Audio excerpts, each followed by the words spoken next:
Cast is not live yet. There's 18 buttons to press.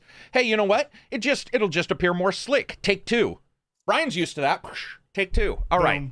Boom. Hey, guess what? Now we're back.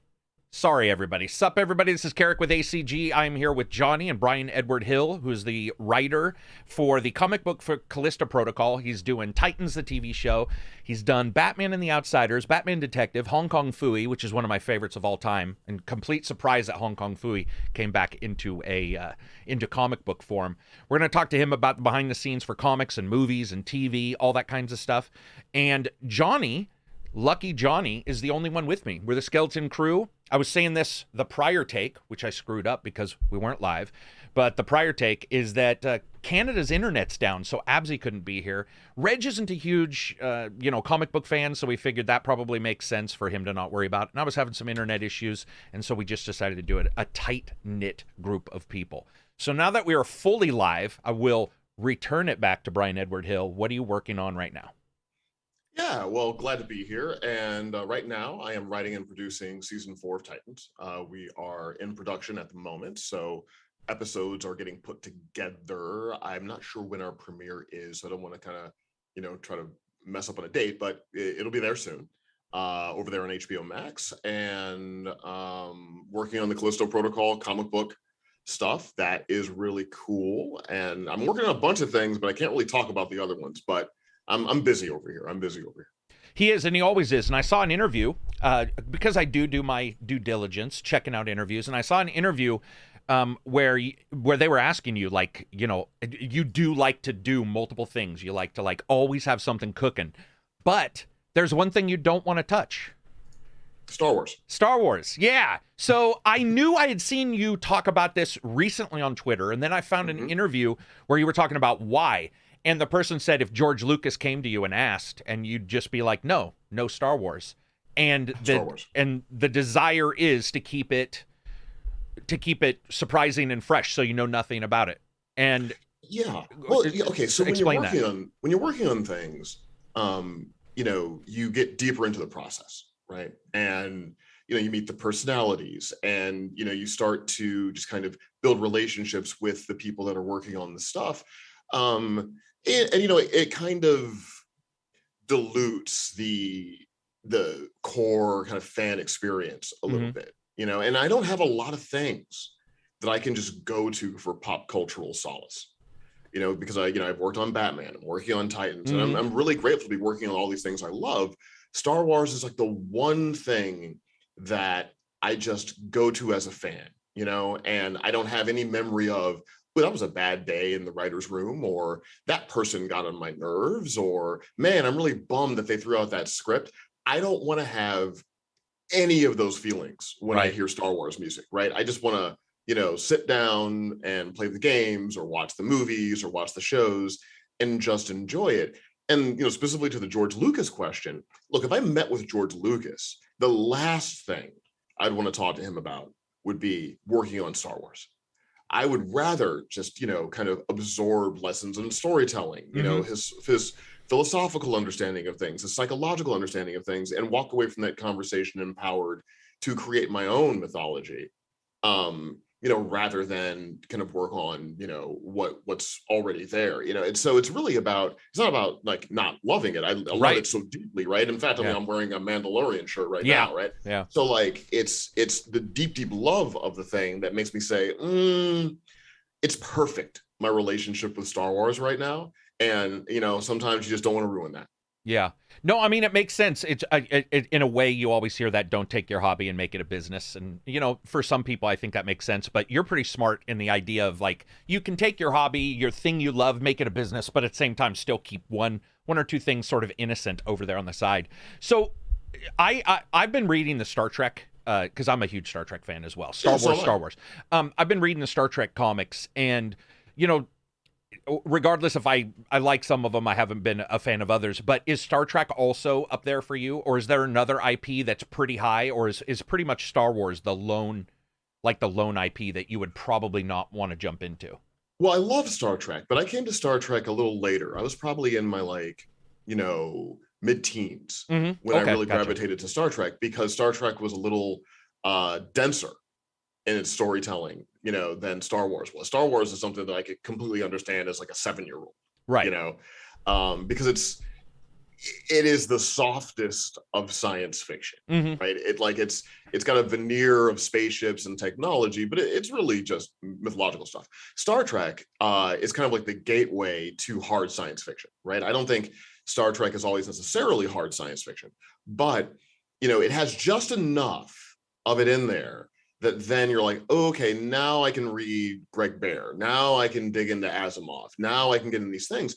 And so Star Trek was a later kind of adoption for me. And because Star Trek, to me, is more of a broad concept where infinite stories can kind of happen underneath it, it would be more interesting to me creatively, as opposed to like Star Wars. And I'll just be honest, once you get out of the Skywalker saga part of it, I'm not incredibly interested. You know what I mean? Like, for me, Star Wars is about Luke, Anakin, Obi-Wan, and all of that. Like, that was what I grew up and what I loved. Star Trek is different because there's so many ways you can go about it, and I was a huge fan of Deep Space Nine, especially when it got really complex and turned into very much like a morality story about like war and the rest of it, and and all that.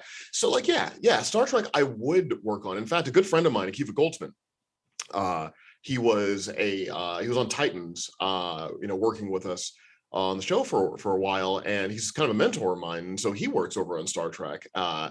And we've talked about it a little bit, like trying to find the right fit. Like right now I'm so busy that it's hard for me to jump on to another show because I'm on a show right now. But yeah, I would not be surprised if you would see me, boldly going where no one has gone before, in the shorter or near term.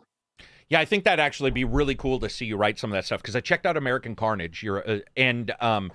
And read those. I actually loved those. I could see why some people, I liked them, but you're definitely telling a mature right now story, like I was in the mood for a crime drama when I did that, man. I really wanted to do like a character driven, gritty crime drama on paper, because I hadn't done that before. And so that was really what gravitated me to American Carnage for sure. Yeah, it was very cool. Going back just a moment for Callisto Protocol, so that's sort of come out of I personally believe it's come out of nowhere. What I mean by that is people knew about it and they saw something, they were like, oh, it's Dead Space people, it's blah blah blah. But at the same time, that happens a lot where you'd be like, oh, it's this person, then you see what they're making, and you're like, that's not really what I expected. Callisto Protocol is pretty much exactly what everybody expected and hoped for from them. When you and so that we don't, no embargo stuff, but when you have an IP like that, first of all, can you say, are you telling the story of Callisto Protocol as a comic, or are you doing prior or before? If you can't say that, that's fine. What I can say is the comic book that I'm doing is additive to the experience. Okay. Do you find that you get enough data? Are you sort of working fresh and then giving it to them and they pick apart stuff you can't say or do, or do you find a lot of information? Are they are you well informed when working on an IP in that position? Well, one of the reasons why I wanted to do it was the way they reached out to me was so open and so welcoming. Okay.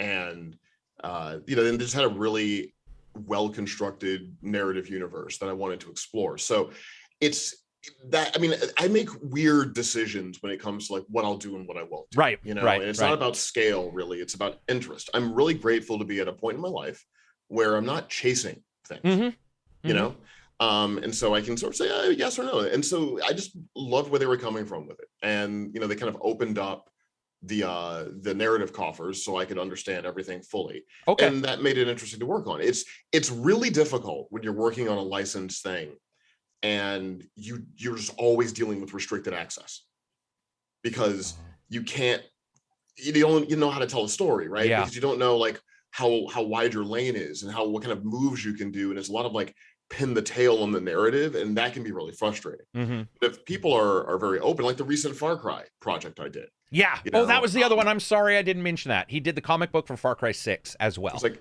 Far Cry Rites of Passage. I think it's like hardcover, and it's you can just buy the whole thing, collect it on Amazon. once again, like, you know, Ubisoft just kind of opened it all up and said, hey, we want to do something that touches on all the villains of these recent games. You know, kind of do whatever you want to do. And that was really interesting because I've always found the Far Cry villains more interesting than most. Of course. Games, yeah, right. Whether they turn out good or not, you still, that's what they sell it on, right? Yeah. Every Far Cry game's sold on the villain for the most part now. They're really kind of interesting and compelling, you know, and I was more entertained by Voss as a player, but just from a psychological, when I sit back and really think about it, the Seed family, you know, I really thought about it a lot, you know? For sure. And you know, and you're playing a game, and I'm kind of a completionist, so if I'm playing an open world game, we're talking 60, 75, 80 hours in a game, right? And you're spending so much time in the world, and you know, I'm that lore guy. I got to collect all the things and read all the entries and do all the stuff. So every game I'm playing, I'm really into. I'm, you know, deeply kind of invested into its lore. And so, yeah, if someone reaches out with, you know, a project that I'm familiar with, then, you know, I certainly do it. Or in the case of Callisto, wasn't familiar with the project, right? Because it's new to all of us, but, you know, loved its influences. And I just, you know, it's a sweet spot for me, that kind of mid-80s feeling, Ridley Cameron kind of vibe, you know, is really, really interesting to me. So yeah, it just kind of was a hand in glove fit. Yeah, it's nice to hear somebody. I mean, not that I think a lot of people are at the point where, you know, they can pick and choose, but it's always nice to hear somebody who you can turn something down that I think, especially if you're in that middling zone where you need a little bit more money or you're really in need of money, you might make that choice to where you're not super interested. And the passion, especially for a writer, I feel like the passion would be so difficult to like create out of the blue. Because I can be passionate because the stuff's given, like, it's just given to video game reviewers, as in not given physically, but I mean, there's so many games coming that I can find what I'm passionate about. I've had people get mad because they'll be like, oh, you like the last 3 games, you must be sold off or paid off. And I'm like, no, I choose what games I review. And those 3 looked interesting to me in the hopes that they were good. Like, I won't review something that I mean, I would, but that I know is bad. It's like, I think everybody can figure out that's bad. Instead, it's where, you know, maybe offering choice to somebody to understand.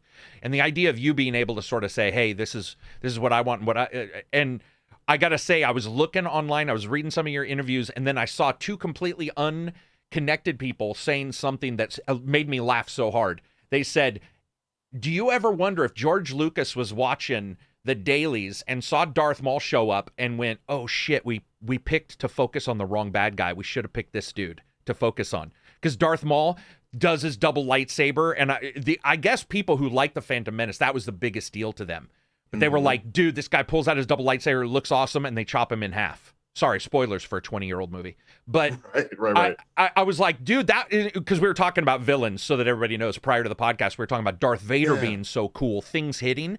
That hit, and that hit, and they even, I believe they brought him back in books because he was so cool. They were like, let's bring this dude back. But they didn't in the movies. And I just thought that was a funny little segue into like what it's like working on something and knowing you're going to hit versus not. Have you ever had a surprise for yourself where you didn't think something would hit and then it did, and you're sort of like, maybe not taken aback, but maybe you weren't planning on putting energy or continuing something and it hit and you were like, oh, I got to dive into this? Well, it's interesting. So not so much with specific original characters, because the grand majority of the stuff I've been doing have been working on licensed properties, right? Whether it's Batman, Titans, you know, what have you, X-Men stuff, you know, all that. But I will say, I'm always surprised at what relationships audiences and readers like key into, right? You might think that, oh, you know, if you're reading Batman and the Outsiders, then you're primarily going to be interested in the friendship relationship between Black Lightning and Batman. But then I started seeing there was there might have been a couple moments in the comic book where Black Lightning was in a scene with this character Katana. And I just thought they would be cool to put in a scene together, because she's like, you know, kind of like this, you know, samurai inspired, you know, warrior, and he's like this electricity guy. Like, that seems like a neat thing. Right. But people really responded to that. And I think I think it was a combination of the incredible art that we got from Mhm. Miguel Mendoza, who like had done really, really, really, really great art. And there was like a charisma between them. And then I saw Twitter being like, ooh, you know, this is really cool. Like, you know, maybe this is going to go somewhere. And I kind of fed into that energy and said, hey, if you guys, you know, are vibing off of this, then let me put some imagination into this and see what I can do. And so then that relationship became, I kind of rewrote my narrative a little bit, not the major arc plot, because, you know, I had a plan for the whole Right. thing, but in terms of like how I was going to weight some of the relationships in it. Yeah. Well, let me weight this one a little more because people seem to be getting some you know, gratification out of this. Right. And you know, I'm always careful about that because, you know, I don't want to be a tofu artist that just takes on the flavor of whatever kind of fan, you know, stuff that they're getting. But at the Yeah. same time, when you're sitting in front of multiple possibilities that all interest you, and you see that there is reader interest or fan interest or viewer interest in one of those possibilities that maybe you weren't thinking would be the one, I'll certainly explore it and say, well, listen, if you're into that, let me see if there's something I can say with that. So that has happened before. And specifically in the case of Maul, I think that's why he's in the Clone Wars so heavy. Yeah, I think so Because too. And somebody said he returned in Solo, which I haven't. I can't remember anything about Solo. He's a cameo at the end. Gotcha. You know, that will happen. You know, you create something. I mean, it's kind of interesting to me just thinking about that, like how they couldn't really see. You know, I mean, maybe you're in the fog of making a whole new Star Wars movie, Right. so you're not really thinking about it. But you have a Sith that looks like the devil fighting a Jedi that looks like Jesus in the desert. Yeah. Like, that's going to leave an impression. Yeah. Right? Like, that's going to leave an impression, you know? Yeah. But yeah, you know, I certainly believe in fluidity when it comes to creativity. And you don't want to be led by the people that you're trying to entertain, because then you may not give them, you know, the best experience you can. But there's no harm in listening too. Like, listening is, you know, listen a little bit. That's Dude, a good I love point. the term tofu artist. Yeah, taking on I've the never flavor heard that. Dude, I mean, it fits in a lot of ways too. Yeah. The Rogue Chef did a $5 super chat. What game did the supplemental lore entries stick out the most for you guys? And if that doesn't work, we'll also maybe we can just also add, you know, just the world or the actions in the world. So what's for video games? Is there any where the lore or something on the side has stuck out to you? For me, Mass Effect, dude, because especially some of the entries were read, right? Or right. Voiced, I should say. Remember? They had the narrator for those. Yes, so good. Yeah. So good. And I'm actually, just coincidence, I'm currently playing the Legendary edition of the first one, like the remastered version.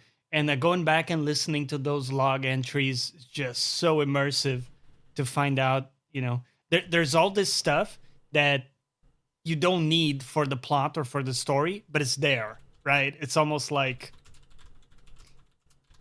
the opposite of some games, whereas in some games you prod and there isn't anything there, like Dark Souls. Mm-hmm. That's my feeling, at least personally. This is the opposite. There's so much depth, and you only get kind of the tip of the iceberg with the main story. What about you, Brian? Is there any like side stuff that you've gravitated towards? Well, I mean, obviously, for sure, Mass Effect. I mean, I think that's one of the best narrative achievements we've had in gaming kind of ever. Yeah. I'll say that, like, I really deeply invested into every kind of entry and lore piece in Cyberpunk 2077. And I think it was because all of those little lore pieces were these really interesting stories about morality and loss. Mm-hmm. And I just wish that like that had wound up more into the playable stuff, right? Because you would read these entries, you know, and they're not presented in the most like visually charismatic way. I mean, it's just like you pick something up and then you just have a wall of text you have to read, or like chat messages. But you know, this anytime any game where, you know, you walk up to the dead body and there's a little glowing thing, and then you pick it up and then you read like, oh, right, you died because you had to do a thing for someone you loved, and you did this body modification and it didn't work out, and you're worried about this. And so there was so much tragedy in that narrative world.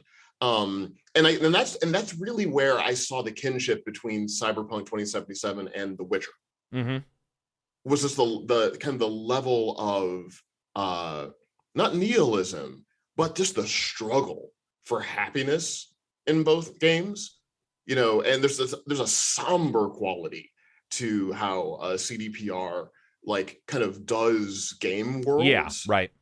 Like you just like and it kind of makes like every little bit of humanity matter more. And I think that's a really unique quality of that studio, the way they approach it and the kind of IPs they work with. But yeah, that was probably, the last thing. And also like Deus Ex, dude. human was it Human Revolution? Human Revolution and Mankind Divided, and then Mankind Divided, the original like, Shadow.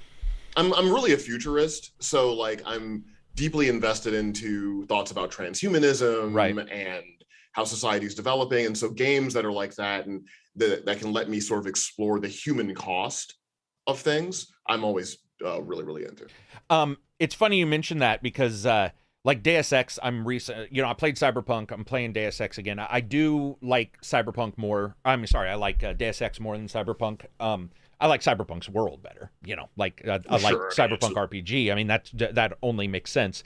But when you look at those, dude, I remember playing Witcher 3, and I know I said it in the review. I certainly did in the walk, but Witcher 3, I liked the main characters, but they weren't like the meat for me. The meat was the side. It was the ribs. It was all the side. There was something a character did, and there was sometimes like this awesome feeling of a real world. For example, Witcher 3 does this, and I talk about it a lot of times in the videos, is do they make a place that's urban in a rural area, in a forested area? Do they sort of graduate towards it instead of just like, here's a wall of a city? Do you start to see different ruts in the road? Do you start to see like, and you did in Witcher 3, you saw all that. And there was a visual storytelling that was then tied to the side stories, that was then tied to the lore that had nothing to do with the main character. Nothing. Right. But you were like, this is and that feeling, I always joke about, like, before, after, and after, before. Is the world going to continue prior, or did the world do stuff prior to me getting there? And then is it going to continue when I leave? And you'd see you'll see this in Spider-Man does this, where they have the wrecks, the car wrecks, or you'll come up on something where something's happening, and you're like, it's not just driven by Geralt. It's driven, like, it makes it feel like a world. And that's why Witcher 3 did work for me. Where Cyberpunk, I liked it, but there were a lot of technical issues. I'll just get it out there that whenever a technical issue stops you, it's like missing a page in a comic book. You're like, it can be incredibly frustrating, right? It's like getting, you could get a DVD to your favorite movie, but dude, if and there's some skips scratches on it, like you're just not, you're not enjoying the viewing experience. Dude, 480p would be better than a skipping DVD at 4K. I mean, I was lucky because in addition to having a 2080 Ti and a pretty beefy system, in terms of like the bug potluck, I didn't really crap out. You got pretty lucky on my PC. That's cool. And I didn't even attempt to play it on console. But yeah, like, and that's one of the reasons why I love your YouTube work, because you explore, that stuff, especially those walking the walk videos. Yeah, they're a blast. I love those. And they have led me back to games that I kind of wrote off after like 2 hours. For Watch Dogs Legion. Yeah, I played about 2 hours of it and, just didn't really understand what the game was trying to do, right? Because we have not been trained to rotate out protagonists. Yeah, that's for sure true. That's huge. It's such a big deal, right? How do you? What am I doing? Yeah, right. And so like I just couldn't like find my way into it. Yeah, because you start off playing kind of like James Bond. Yeah, and you're like, so it's okay, this is cool, I guess. And then you're like, and I just couldn't get it. And then I was in Toronto for Titans on production, and so I bought the Xbox Series S just to have in the hotel room. Just copped it from like a local store up there, and like, what am I gonna play? And then I was watching your videos, and the walking the walk video where you were just kind of talking about all of the, I remember one of the moments in your video where you just you highlighted the moment of the saxophone player or the musicians, and then when they're playing in the high end sections of the city, they get less reception. Yeah. And then when they're playing in the low income sections of the city, more people are enjoying it. And I was like, Oh, so then I fired up the game, got through, the tutorial section of it, which I think comes at you a little too It does come hard. at you. Yeah, it focuses and sort of it does drive you to think it's going somewhere that it doesn't go to, which is a little odd. And there's a ton of mechanics they're throwing at you. Yeah. And whenever I'm playing a character that's supposed to be highly skilled and I'm not highly skilled, I'm just in a state of ugly dissonance. Yeah, very the much. first few hours of the game, right? Yeah. It's one of the reasons why I think Fallen Order is so great is because he's relearning, Right. you're learning, and you and Cal get better at the same time. Yeah. Right. And I think you the character. But anyway, but once I got out of that tutorial section and then got into the open world, I was like, well, Bryan, you don't have to just go to the next icon on the map. Right. Like maybe I'll just like kind of walk around. And then when I walked around and I felt the oppression of the city. Yeah. Right. And that's when I keyed into the game experience because I got annoyed at the checkpoints. Yeah. Right. I saw people getting hassled. Exactly. And I'm like, okay, now I want to take this apart. And then I realized that I am kind of the main character in the sense that I'm gathering other people, right? Yeah. I'm like the Hannibal of this A-team, to use an 80s reference. And then I could key into it. So anyway, long way to say that the way you approach game criticism, I think is fantastic. And it's led me to a bunch of things that I just wouldn't have touched, either because aesthetically they didn't interest me, or I just had like a not compelling experience for like the first 35 minutes or so. Yeah, we call it bouncing off because that's what especially when there's that difference. Even Dark Souls, you'll bounce off occasionally. You'll be like, hey, you're a warrior. Maybe not Dark Souls, but there's other games where you're like, you're a master and you do it and you feel like such an idiot. And you're like, why is the master so terrible today? And what's going on? And what was great about Legion is, listen, man, I didn't love that game. But the reason why I did a Walking the Walk, and I'm doing a Walking the Walk right now on Valhalla, which I also wasn't absolutely in love with, but Ubisoft goes out of the way to look at worlds and try to figure out ways to like put in different things, and whether it be the creation of repairs of the pyramids in Origins or stuff in Odyssey. And in Legion, there was no better time and no time that I got more fun from that game when I had a dumpy, I don't know how to describe it, unskilled secretary as my main character. And it was the greatest time I ever had. She's wearing high heels. Totally. She had like a bad skill. I can't remember what it was. And I was like, dude, I'm taking over every base with her. Every single one. I had a grandmother who could mesmerize people. She had like she was the magician. She's like 80 and she's got like a bad hip and bad skills. And I'm like, this is you are basically controlling drones in a weird way. You are, like you said, it's like, it's not really them. But then when I went up to a spot and my wife was being arrested at a checkpoint, my character's wife. Yeah. And I looked her up and I was like, that's my last name. Now, of course, they've stated they did that. Like the Nemesis system did that in Shadow of Mordor. They did that.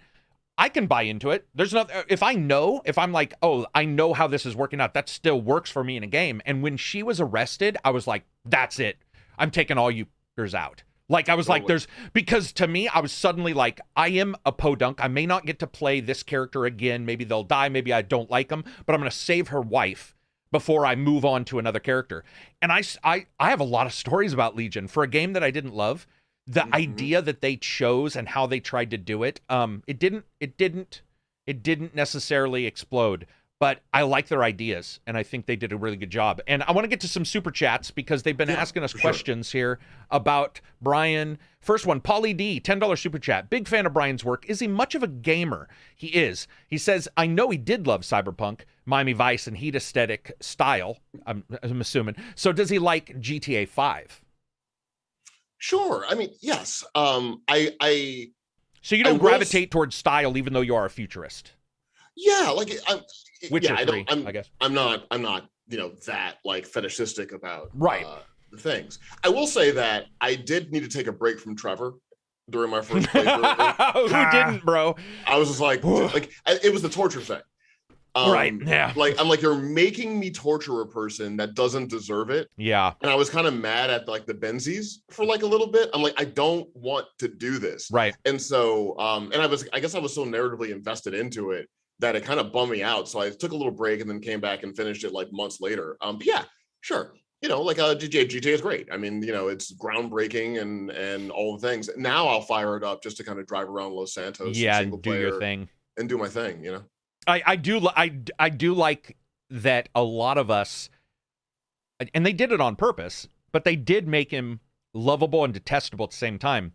Totally. And we are in such a polarized world that a lot of people joke. A lot of people be in reviews. They're like, Sith, I don't agree with you, so therefore you're paid off. I do agree with you, therefore you're my best friend. And I'm like, listen, both of you guys, don't ever be a fan, because we're gonna argue at some point, because I am more gray on some things. Some things I'm like, hey, I like the game, but it's not for me.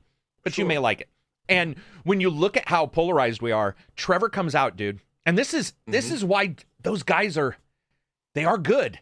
I didn't even like 4 because the fun sort of went away, and Nico was sort of dire. And then I get 5 and I'm playing, and then you get Trevor. And I think, if I remember right, I don't know if we all had this experience. It could have been different, but you see him in a cutscene, and then one time I wake him up, you know, where you switch characters, and something's happened in a house. And like people are dead, and he's puking into the bath. He's either puking or pissing into the like bathroom toilet or something like that. And it's dirty and it's nasty. And you're like, this guy he's deplorable. But he has a weird, it's not even just fun. He has a weird sense, not For honor sure. in any way. Some type I don't know of charisma, what to say. doesn't he? Well, it's not only got charisma. like He's got a set of rules that I can sort of get. He's gone too far to chaos, right? Law and chaos. He's gone too, but I get it. And I did have to bounce off of him. I admit there were times where I'm like, he's pretty harsh, man. Like, I'll play somebody else for a little while, but I guess that's the strength of it. They are able to do it where some companies can't. I know of the character, you know what I mean? And what's it, Stephen Ogg? Like, his performance is amazing, you know. And so but I generally do like open world games. I play those a lot, you know. So yeah, like Rockstar stuff I love, you know, Red Dead obviously. But I also really had a good time with I think it was because of one of your reviews, man. The Ubisoft the Greek God one. What's that called? Odyssey? Phoenix Rising. Rising. Yeah. So that's a that great game's example of something that aesthetically I was like, not for you. what is this, like Ratchet and Lightning Bolt? Like, I'm not dealing with this. Right. But then I saw your review and was like, well, that looks kind of fun. And then I started playing and I'm like, I'm really into this. So yeah, you know, but generally I racing games, open world games tend to be my bag. I do like narrative experiences. Sorry, Electronic Arts. Yeah. But I do. Yeah. Man, that was. You know, It's been a weird week. It's been a weird week. Super chat, $5 from Mikey. Thanks, Mikey. Just want to say thanks for making my daily commute entertaining. Also wanted to ask, what's the most tedious game you guys have ever played? Well, I haven't played I don't know if I played a game long enough to become tedious that wasn't for review, because, you know, when you're not reviewing, you know, there's no contract for cover. Yeah, but I will say, dude, 7 Days to Die, when I did that, you know, that on console, that thing was atrocious, man. That thing was that was just genuinely a slap in the face. And I don't say that very often. But tedious, man, I'm going to be honest. I'm going to be real. I haven't beat it, so I'm not going to give a review for it. But the little I played was Death Stranding. It was fucking tedious. Yeah. And Red Dead 2's prologue was tedious. The starting of Red Dead 2 really caused me to rethink what the game was going to be. Luckily, it got out of those shackles, but one of the first mods ever made was skip the prologue for RG. So I wasn't the only one. But yeah, I would say, I'm not saying Death Stranding is, by the way. I'm just saying what I played of it. I bounced. Like Bryan said, sometimes you bounce off of a game. So what about you guys? I mean, there are many games that I bounced off early because I was bored, right? But I'm trying to think of one that I stuck with, because I think that's the question. Yeah, probably one you stuck. How about this? It's really slow starting, like Fallout 3. I didn't like it starting. Yeah, I thought that starting was slow, but I really liked the game. Well, I'm struggling right now with the first 3 hours of Vampire.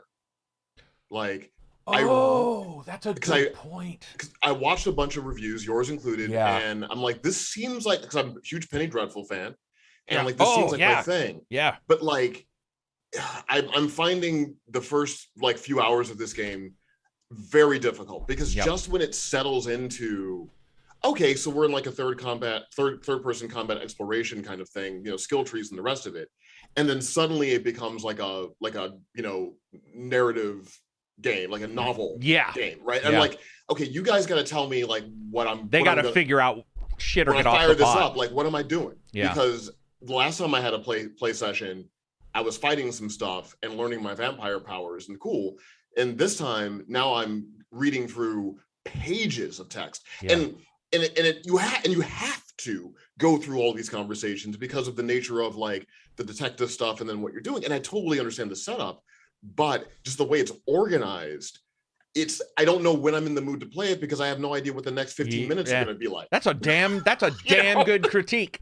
And what's funny is that's a damn man. Maybe it's because when I beat something, I've played it all. And so this happened with Valhalla. I had a lot of people get mad at me because they were happy with the first 8 hours. And I was like, but I had to, don't come at me after only 8 hours. Come at me if you finished it and then be like, is it worth it? Now, admittedly, somebody may say the first 8 hours were worth 60 for them. Completely valid. That's a valid point for them. But dude, Vampire, I get it. It's also how you play. I can't ruin it for you. I had a particular quest that made me salivate for more quests, so I sought out more pacifist ways because the decision I made was so not what I expected that I was like, oh my God, now I got to be careful. But if that doesn't happen to you, dude, I get you. That's a really good critique for Vampire. And I actually agree with you that you could come away from that, fully thinking that. I hadn't thought of it. What about you, Johnny? I'm going to stick with it, but yes. But yeah, right. I'm definitely going to stick with it, but that was my answer. Yeah. Yeah, that's a good one. Johnny, any? Yeah, I got one. Go for it. Do you guys remember that? I think it's called 12 Minutes.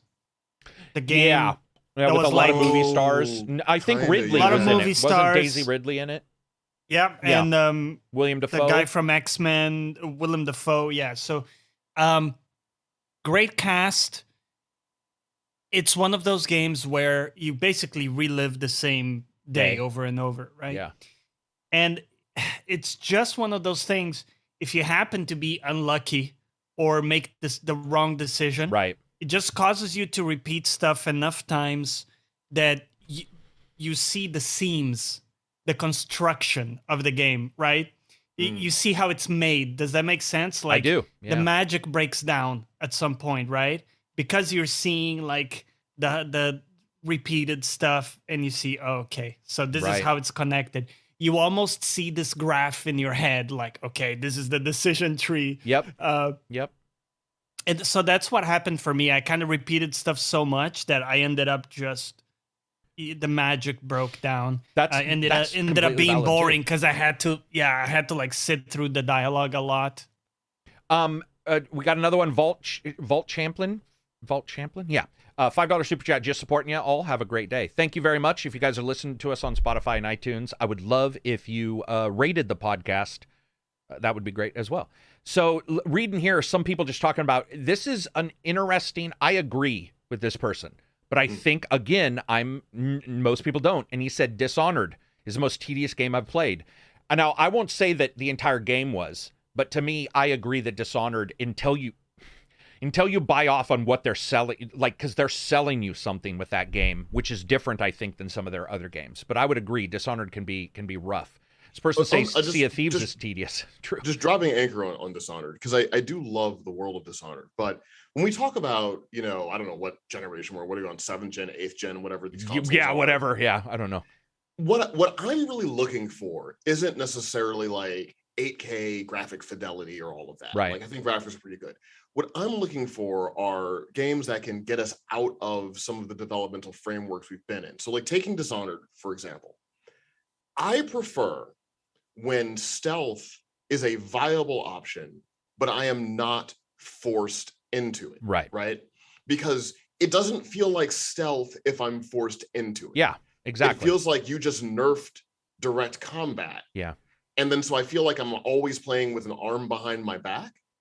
But if you have a game world where there is a decent combat system, but you can see the benefits of being stealthy, then I'm more rewarded personally by the stealth. Yeah. Because I'm deliberately slowing down the pace of my encounters, doing my encounters differently because of a specific reason I'm trying to achieve, rather than we're just going to nerf your instincts here and then kind of herd you into that. I do find that a little tedious. Now, the Dishonored series, like, I enjoy those games because I think the worlds are really interesting and rich and just visually. Gunwall or Gunwit, whatever the city. It's just, so talk about ambient storytelling. It's all over the place, right? For sure. And it's super cool. But those are the things that I would love to see in games. Instead of, like, I would love to see us graduate out of, well, this is a third-person combat game and this is a stealth game. Like, hopefully we can get to a place where this is a world of threats, and then you have equal measure in how you want to approach these threats, and then you can have more unique experiences, which will lead to more replay value, so on and so forth. So I'm just taking Dishonored as an example of, what I think about when I think about how we're evolving in gaming is, I understand graphical fidelity, and that's really important, and game length, and you can make a game like 90 hours long now on a single disc and all that. That's all great.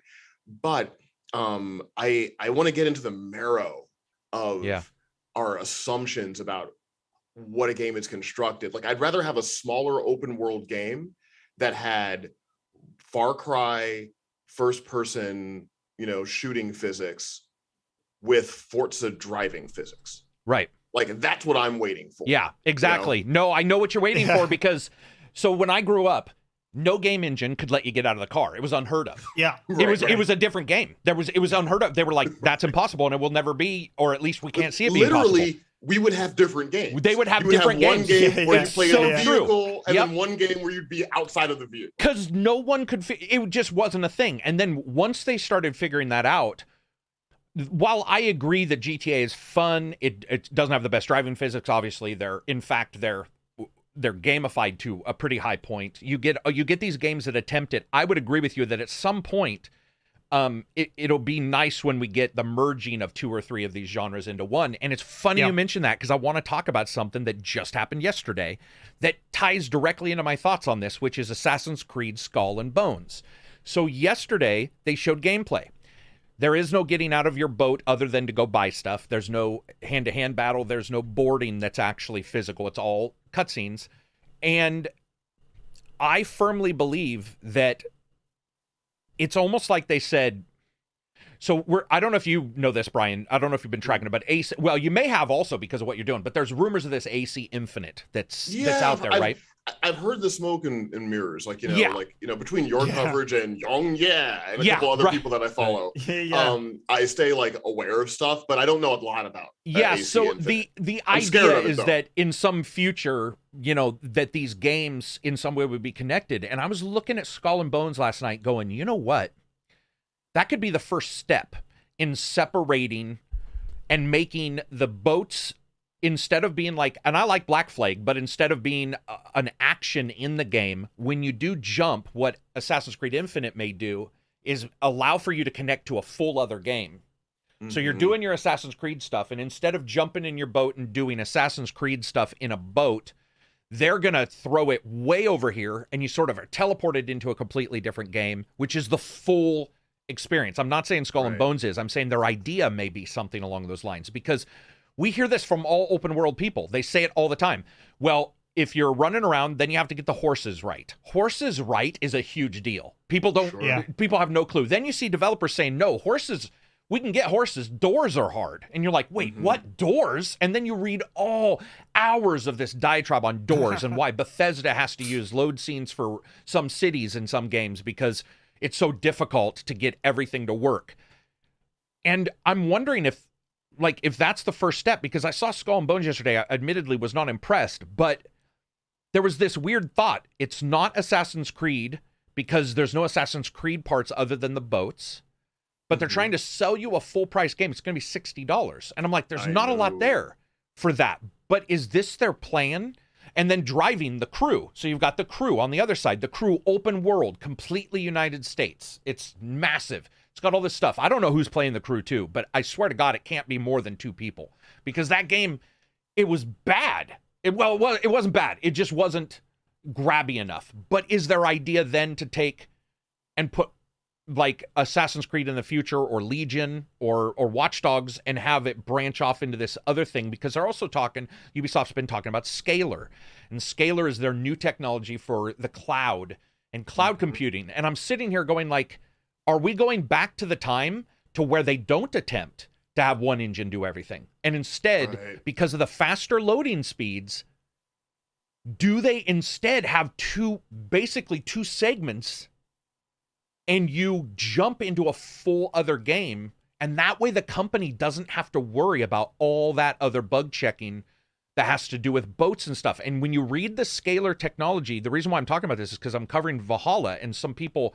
in some interviews, they mentioned Scalar, and I was looking at this going, the way they're talking about it isn't cloud streaming. They're talking about, what if you could update a part of a game with not impacting any other part? And I was like, well, that's what Skull and Bones is. Skull and Bones is its separate thing. What if they build like a tunnel, fast loading, because we have NVMEs in these things? What if the new way of doing it is the old way you and I and Johnny grew up with, which is that is completely different engines, but they just they pretend it's not. And to be honest, maybe that's the way it should be.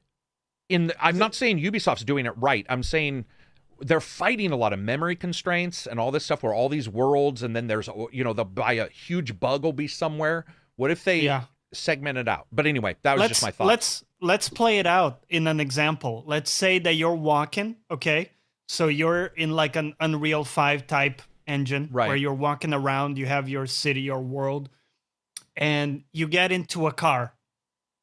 And then, maybe work, because it has to be seamless, right? It does, yeah. So boats would be possible because you could do a docking, Yeah, but maybe, I mean, let's just say there's a tiny small loading where it plays an animation of you getting into the car. Yeah, and during that time they pre-bake. During that, it's loading, right, in the background, and all of a sudden it loads an image of that city, but it's now playing in the engine of the racing, right? Yeah, right. I mean, this is hugely cost inefficient in the sense that you have to recreate the world in these different engines. Well, but it, as long as the data sharing, right? So you want data sharing. There's data sharing between your different. And if they play nice, right, Bryan? Like and I think what you would also want is you would want collection benefits from one engine to be utilized in the other engine, right? So you wouldn't, because what you don't want to do is you don't want to feel like you just popped a different disc in, right? Exactly. That would break the experience. Yeah, you want to do that. But I think it's a lot of upfront cost to set up this apparatus. However, although I am pretty dubious of live services in general, just with the way they've been handled, what would compel me to take part in a live service would be experiences like this, right? Like, because I'm always looking for deeper levels of interactivity. Exactly, yeah. Like that's, for me, that feels like the future of gaming, right? So if I'm playing like, Jedi Fallen Order or something, and then there's a TIE fighter that's beautiful in the background, but I know it's not interactive. Right. A real Jedi could do a backflip on top of it, get into it, and then take it and use it. No shit, yeah. But I can't. Right. It's beautiful, but ultimately, I'm basically playing an arena battle. With the stuff, right? So I'm always impressed by games like, obviously Breath of the Wild is like the GOAT of this, where you can combine things by instinct and they work the way you suspect they might. Right. Hot air rises. I can build a campfire. I can use this to do that. And even though, graphically, Breath of the Wild compared to, I don't know, whatever the next open world game is, it might look like potato graphics in comparison, right? Yeah. But the interactivity is so deep. And that's really the breakthrough I'm looking for is, taking the Battlefront dream we all have of fighting on the ground and then flying out of the atmosphere into the galaxy and doing that and then coming back down. Like I hope that we're getting people that are working towards those things and not just Unreal 5, the mountain looks like a real mountain. Yeah. Yes, it does. Which it does. I mean, yes, it but does. I can't And interact with it. not only so that, but I have a big beef with more realistic graphics, because at some point, dude, I mean, if I like the cinema feel of a game where they do things that just aren't possible in real life and don't look right. I do like cell shaded, for instance. I do like heavily saturated. I do like some color filters. I think mostly I don't like them. I call them, like Deus Ex, unfortunately, had a I call it a P filter, but that's what it looked like. It looked like you were looking through a fine glass urine bottle or something like that. Everything was yellow. Fallout, green, right? They do those. But I'm a little nervous we get too real. And like you said, I don't know if that's what, I mean, we do want to work towards that, but at the same time, man, I hope creators don't chase that mountain like as their new graphical standard versus all the interactivity and all the other stuff. It, right? If you look at something like Gotham Knights, yeah, where it's like, okay, there's been a lot of time and attention paid to textures. Yeah. But not movement. Right. That's and been not brought interactivity. Up. Yeah. Right? Yeah. I still feel like I'm in Gotham City, the theme park, and not Gotham City, a city. The facade. It's like the little cardboard versus and you're like, do I push that? Because will that fall down? Yeah. Like I want the Batman Gotham experience in a city that lives and breathes like a rock star city. That's the dream. Yeah. Right. That is the dream. And it's not, because I think the texture work on modern games is fine. Like I have not played a AAA game where I was like, yeah, these graphics, they just keeping me out. Like sometimes things look bad up close and what have you, sure. But it's the interactivity stuff. People talk about, it's so difficult to make a Superman game because he's so powerful. Yes, if all you're thinking about is giving him big things to fight. But one of the things that Superman does is he saves people. So you can have a character that is only as powerful as the Rhino, to mix my Marvel and my DC. Yeah. But if you have the ability to rescue people that are in danger because of the exploding car, because of this other thing, because of that, and that helps build up your power-ups or something, and then you can take bad guys out, that's a Superman experience.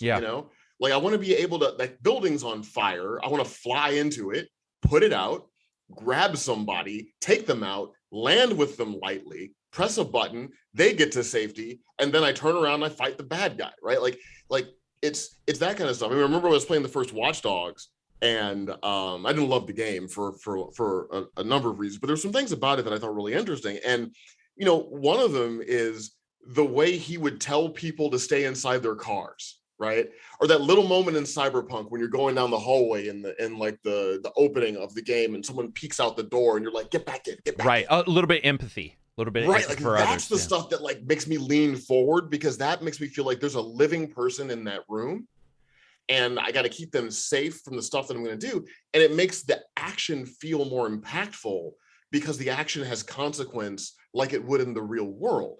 So like when you're looking at a game world that basically just exists for you to beat things up in, the beating things up part of it oftentimes isn't that satisfying. Yeah. Because there's nothing to contrast it to, because no one's just trying to go to work. I'm recording a video right now called Lie a Little to Tell a Lot. And that's actually what this is about, is lying a little bit to the player right at the starting. And a lot of companies will do this. They'll lie a little bit. Oh, here's some empathy. It matters. It doesn't, but it looks like it matters. And a gamer has no issue with that. So like a lot of times in movies, I think we have issues with that. But in games, because of the interactivity, you can lie to yourself and say, maybe I just didn't interact with that part of the game. Maybe because there was, or you play empathy on your own, which I think we've all done. A character where the guy's like, kill him, and you're all, Torture, for example, with Trevor, where you're like, I don't know. There's a game, I'm doing Valhalla right now. There are some distasteful moments in Valhalla because they're Vikings. There was some shit that happened. And you're like, oi, I have to do that? Really? Like they hand you the reins and they're like, you go for it. Where I think, not that it's easier in movies or anything like that, but I think that there's an expectation, and in gamers, we can be lied to a little bit, and we're okay with that. But developers in some way haven't figured out how to lie to us correctly. And what we end up getting is the same beat 'em up mini mission 1,000 times. And you're like, dude, you haven't shown me any reason for me to have empathy for this street person that's getting his ass kicked. This guy's on the street, he's getting his ass kicked. And you look at him and you're like, there's a cool glowing collectible that will give me an achievement.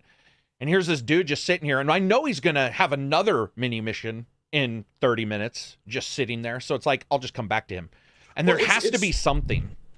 I think it's a matter of looking at the philosophical construction of like different video games and then saying, how can I use this philosophical idea in this, right? So like, for instance, if I was making a Superman game, to stay on the analogy, well, the argument is, well, it's hard to make a game because he's like God and it's hard to make that interesting. Well, Civilization's pretty interesting. And you're like God there. Yeah. Right. Like real-time strategy games are pretty interesting. And so Superman to me is a real-time strategy game where you play the fights. So imagine like you go to like, I'm just making this up, but like, so Lex Luthor has, decided to prove that superheroes are more of a harm than good. Mm-hmm. And he's got his global whatever thing he's doing, right? And so you go to the Justice League satellite, the Watchtower satellite, whatever it is, and instead of just like, oh, it's going to be a metropolis, you have a globe. And around the globe, something is always going wrong. It's a supervillain here, natural disaster that he caused over here. There's, someone important has been lost over here, whatever it is. And you have to choose, well, which thing am I going to stop? And what you choose affects the way the narrative goes, right? So you're constantly in Superman's mindset of, yeah, I can do these things, but I can't do all of these things at the same time. So maybe I got to let this bad guy get away because the dam broke over here and I got to go stop this, right? And so like taking, the kind of like, oh, if you take this sort of real-time strategy stuff, put it in the third-person superhero action thing, then you may get something kind of neat and cool. You might get an experience that feels more accurate to like the character experience. This is why XCOM works. Great idea. Because what you just explained is XCOM. XCOM would be like, you go over here or you go over here. And I don't know why they've hit it, but they haven't looked at Superman and said, well, empathy is one of his main weaknesses. Yes, magic is, but empathy is one of his main weaknesses. So let's make it, like you said, he can't travel. We saw that in Superman 2, even though it's my favorite. He goes back in time. Right? Isn't 2 where he reverses the world? One is when he reverses the world because he has to save Lois. Yeah, okay. Two is where he kisses Lois and she forgets everything. That's what it is. Yeah, 2's still one of my favorite movies of all time. Nowadays we call that ghosting. Yeah, we do. We do a Tinder version. Anyway, so, but you look at all this kind of stuff and dude, empathy, XCOM, the RT, like you said, I had not thought of that before, but you're absolutely right that you are basically playing. I mean, if you were playing Superman, you would be playing this sort of RTS or this sort of turn-based or whatever, where you're going out a strategy game at the very minimum and going out and saving people. But I interrupted Johnny. Go ahead, Johnny. I interrupted. No, I was actually going to say something similar that, his biggest weakness outside of Kryptonite is the fact that he has to pick and choose where he is. He's not omnipresent. Which is why I love Superman and Lois, by the way. Exactly. And a lot of movies, love it. Karak, right? They hinge on the fact that he has to choose to go to like save that person in the building at the cost of something personal to him. Yeah. We've seen that many times. I think that's a great concept for a game where you as a gamer, you have to choose, am I letting go of the cat in the tree to whatever. Dude, this is why I know people love to hate this show. Fuck off if you do. I like Arrow. I loved Arrow for a while. One of the reasons I still like it overall, but one of the reasons why I liked it, he's still the typical hero who's like, I gotta feel bad. I'm a pariah. And you're like, okay, I get it, dude. Put your eyeliner away. Like, you don't have to be that emo. But they did play it because he was. The emo helps you do the pull-up thing. It helps you do the salmon bar, buddy. Salmon bar. Yeah. But here's the reason why Arrow worked for a while. He killed people. It was a huge difference between Batman. He was killing people who were also killing his friends. And there was this massive weight that I saw with that character where I was like, oh my God, like this is and it was a step. Arrow pretty much did lead to a lot of other shows being a little bit more open with death, which had not happened for a while. And certainly I wasn't expecting on CW. So I think it wasn't CW at the starting. I could be wrong. I can't remember that thing. Some of these shows have moved around, but obviously CW. So to me, man, when you see something like that, like the idea of somebody, this is why Injustice speaks to me, because Injustice especially the video game. I read the comics later, but Injustice spoke to me so heavily because I was playing the game, and you're like, well, obviously he's going to save I mean, it's not going to go bad. It's like, there's no way it would go bad. I know Superman's bad, but he must be mind controlled or something. And then you see what happened and the people that died, and you're like, oh my God, what's happening? And that sense of weight was so much higher because he had empathy, and then it was gone. What is a superhero with absolutely no empathy but a fake sense of honor?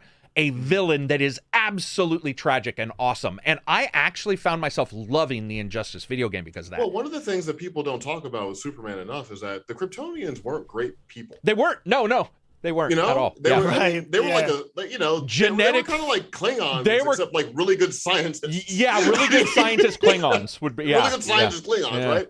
So Kal-El is kind of an aberration when it comes to the Kryptonian mindset. Yeah. Same thing with Themyscira. Yeah. Like, you might hang out with Diana and love hanging out with Diana, but you might not like Themyscira because they roll hard over there. Yeah, they roll hard. That's the thing. You're like Wonder Woman. Wonder sounds natural and nice, and then you find out what goes on, and you're like, oh, damn, son, I'm not going there. Over in Themyscira. Yeah, exactly. Rolling hard. But yeah, like that's the stuff, I in a lot of ways I think we're still kind of trapped in the framing of like the Atari 2600. Yeah. Where the idea of making a game off a licensed property is like, okay, which powers can the player have and implement? And that's always an important thing. But we're at the point now where we can really think about putting the player into the mindset of the character, right?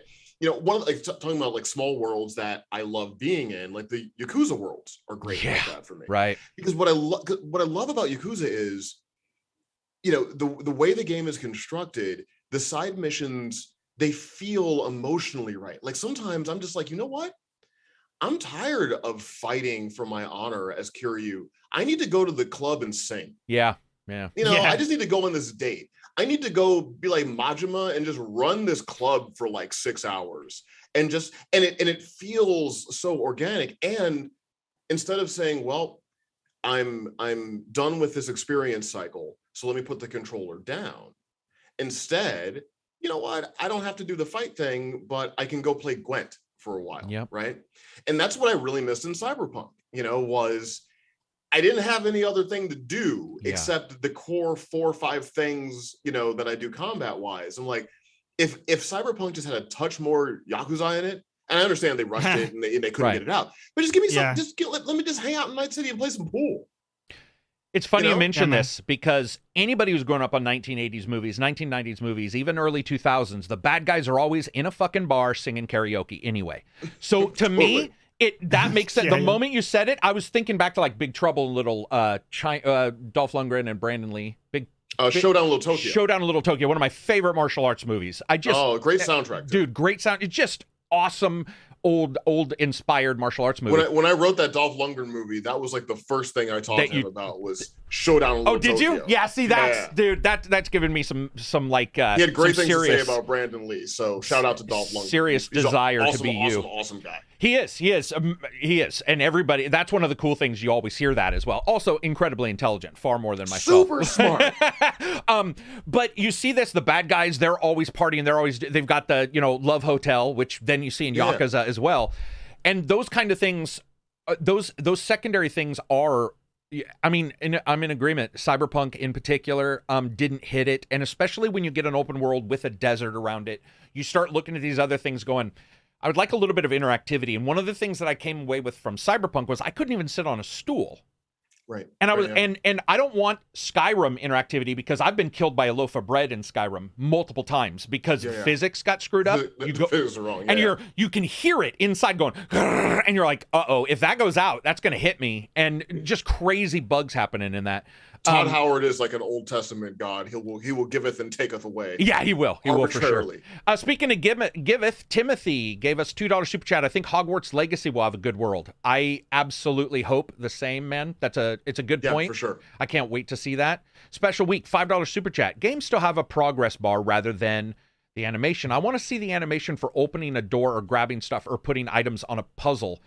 So listen to this, buddy. That's a good point about animations. Just recently, they patched in Horizon Zero Dawn, Horizon Forbidden West, they patched in an animation to not bend down and grab stuff. Now, I get it, man. Other people like that, but that bothered the. It sounds so dumb, but it bothered me. I was like, but I'm watching. Why would you remove the animation? Just make it faster, make something else. And I think maybe she does the thing that Valhalla can do, where I call it like bear cubbing or Tyrannosaurus Rexing, where they're going through and they're just grabbing stuff. But I like that. I was wrong. Everybody else was absolutely a fan of it. Lord Metroid, member for 9 months. Great walking the walk for Dragon's Dogma. One of Capcom's best games. I like it so much. I own the Switch and Xbox version. Keep up the great content, guys.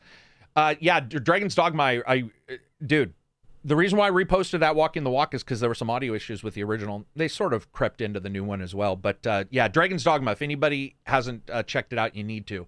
Very cool game. Yeah. Last super chat, special week, $5. Games. Oh, yeah. So he was talking about animations. He wants to see the animations for opening doors, not a progress load bar. I agree. Like, I think that sometimes it's just a couple lacking animations, which actually throw me off of a game. Depending on the game, I don't need first person. I think I don't need as much because I'm not watching like a movie, I guess, if that makes sense. Yeah. So like first person, it doesn't, as long as they go like, and then there's a loading screen, I wouldn't like lose my shit. Right. Third person, Sleeping Dogs, I think did a pretty good job. I don't remember if Sleeping Dogs had a lot of loading screens, but I remember feeling like it was cinematically well done. But that brings us to a question. Johnny did an amazing video. You guys need to watch it. Johnny plays live. He does streams, but he also does videos. And this video is comparing movies, right? Movies, or was it TV shows, Johnny? I want to make sure. So, okay, so it's books? Games versus movies and shows was the video. And emotion and how to tell a story and all of that. And which one's more difficult to impart a story. And I wanted to ask Bryan, I don't know if you've done any work on video games. I didn't see anything other than Callisto. And like, I'm saying writing like for the game itself. Writing for a game? Yeah. I am... you don't have to say a little bit. Oh, okay. No, I can tell you. I'm working a little bit with a fella about a VR cyberpunk game. I got really busy, so I had to step away for a little bit. Oh, gotcha. It's Blair's game. I've talked about it on Twitter. I'll post about it on Twitter. Okay. Super awesome game he's building, but I haven't done like a specific like kind of games writing thing yet. No, mainly because of time. It takes a lot of time on this thing. And that's actually what I pretty much told the Discord, because people are like, "Oh man, he should do that," and I'm like, Bryan, from what I understand, it likes a little bit of a bounce, and that's a long time that you might be attached. But it is, because you can't just write the cool parts, guys. Like you have to write every time you bump into somebody, you gotta write that. Or Dragon's Dogma, Masterworks all, you can't go wrong. And you're like, dude, why didn't you write at least 2 sentences for her to say? Or him. So when you're doing movies, TVs, obviously they require not different, but you're still using the same skill set, but there's some differences there. What do you see for video games? Because I see a lot of people complain and say that that games have never hit the emotional high that a movie has or a TV show. And I'm like, well, Mass Effect did, but they're right in the fact that there is a lot of action. The action itself, many times, in fact, is not really furthering the story.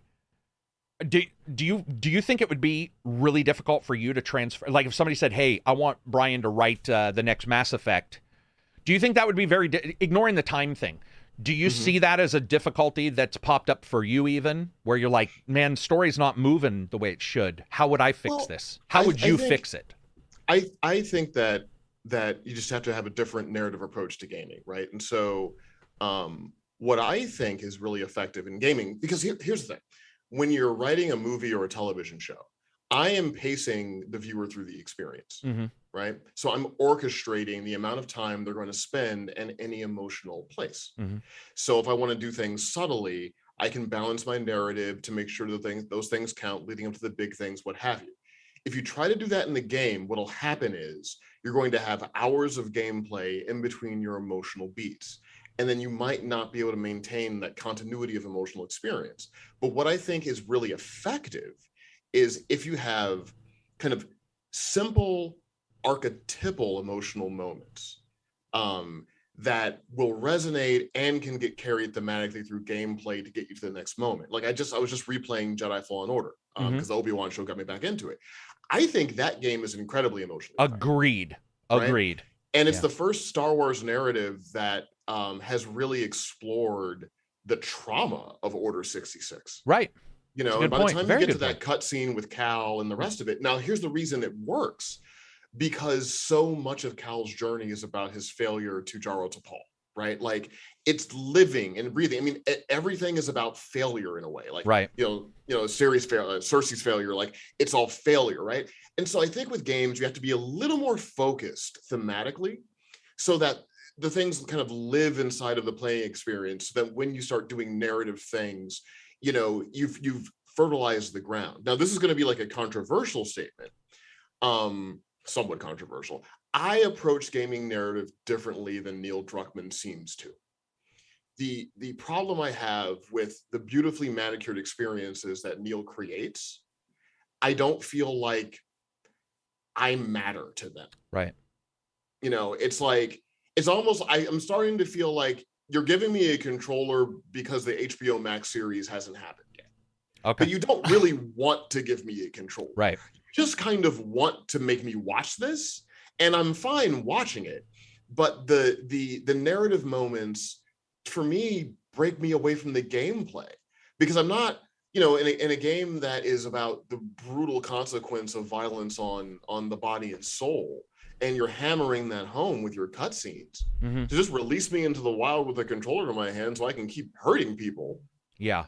Not particularly fun. I'm going to go to YouTube and I'm going to watch your movie. Right. Right. Right. So I think, you know, you have to kind of, and it's not shots fired at his genius. Like, I think he's incredibly talented and makes like these wonderful things that like people, you know, really love to experience. Just for me, I just felt like, well, this is, you know, it's almost like a game by like technicality, but I'm getting more out of this by just watching it than playing it, you know, because I don't feel like any choice I make matters at all. Like, you know, I don't, like, even in terms of mastery of skills, you know, like going back to Fallen Order, the more Jedi you are, the better you will be at that game.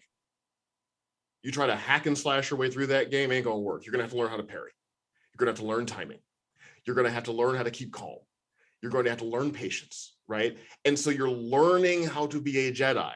So when you first encounter the second sister, and then you encounter her again, you're like, oh no, it's not going to be the same as what before. I was terrified, I was mashing. Right. Now, I'm just going to calmly wait for you to attack, and then I'm going to parry you.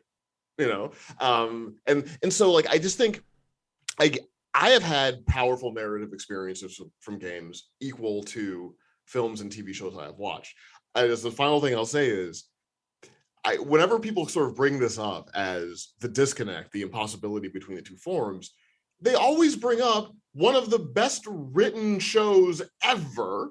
Yeah. It's like, well, yes. What is as good as The Best Walking Dead? Yeah. What is as good as Game of Thrones when Game of Thrones is really firing all cylinders? Like, you know, but why don't we compare this to whatever got canceled like 3 months ago that had like 4 episodes before it like vanished away from cable? I think a game might be doing better than that, right? So it's always kind of a difficult argument when someone's going to compare, you know, like one of the best films or series ever created to like an average video game. It's like, well, you know, not really a fair comparison. And that happens a lot, by the way. Blaze Wick says, sup guys, super chat, $10. What theme from a video game, movie, or TV show you thought was perfect and complements the tone that they were going for? Mine is Uncharted and Twin Peaks theme. Oh my God, I see. Mixing the two together? Interesting. I get you. Okay. I get you. He means taking the musical theme and like what would overlap with a game or TV show. That's man. That's how the that's weird because that was an oddly specific and well-fitting combo. That is right? That's Twin a good Peaks. Fitting. Yeah. It would be interesting to, especially with Uncharted, does have some not scary parts, but they're always hinting at supernatural stuff, which turns out, you know, you never quite know exactly what's going on. Dude, I keep thinking Imperial Death March and something.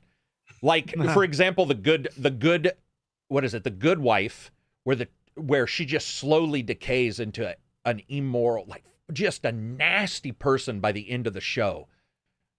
I could see her walking in at the starting to like something like that. But that's a hard question. You might have stumped me. I may have to refund your super chat, Blaze. It's funny you guys because have one? Go for it if you got one. I immediately thought of something opposite, but I want to mention it because I think it would be so great. The theme from Outer Worlds, right? That we've talked about main many menu times. music. Main menu so music. Good. What's his name again? The composer? That's Justin Bell. Justin. Now at Sony. Yeah. Now at Sony, yeah. He has this great theme, very emblematic for the menu, and I think of using that for a show like The Expanse or any other kind of sci-fi based. And I think that theme would work. I don't know if this counts, but often when I'm playing Spider-Man on the PS5, I will turn the music off, and then ambiently I will play a lot of funk to give myself a nice 70s Spider-Man experience. Dude, I can't tell you how many times I've been playing Valhalla I'm playing right now, and Scottish Moors by Jeff Baker. He does a lot of like you can say Japan Volume 1, and Jeff's done like 8 million CDs for these locations, and they're just instrumentals. And so I'll be like, play Celtic Moors is one of them, and it's just awesome music. I'll play it over the top of Valhalla when I'm playing Valhalla. I will say that recently, the Cyberpunk comment, when I was playing Cyberpunk, I started listening to the Ghost in the Shell soundtrack. Oh yeah, that's a good mix. Because I don't think the music is bad in Cyberpunk, but a lot of it kind of goes immediately into grunge chords, that kind of thing. Yeah. And what I love about Ghost in the Shell, the anime, is there's a melancholy to all of the violence. Like, the world shouldn't be the way this is. Yeah. And you never feel like the scenes are triumphant with Motoko when she's like doing action. It feels like, unfortunately, this is how they resolve conflict. Yeah, this is how it ended up. So when I put that music in the background, I got a much deeper, kind of richer experience from it in a way. And then I also played the RoboCop music, the Basil Polidorus stuff. I stole a police car in Cyberpunk. Yeah. And started going around to the NCPD stuff and was playing the RoboCop music, and that was bliss, because I was just in the car in the future city going to break up the crimes. I was very Did happy. You see that Peter Weller's coming back for the game? I did. That's insane. I hope that they have the same kind of musical parody that they had in the Terminator game. Yeah. Because Terminator game was beautifully atmospheric. I don't think it's one of the best games ever, but it sort of satisfies the Terminator itch in a way that none of the recent movies have. Right. And I was happy to see that it looks like some of that Paul Verhoeven satire. It does. It's still there.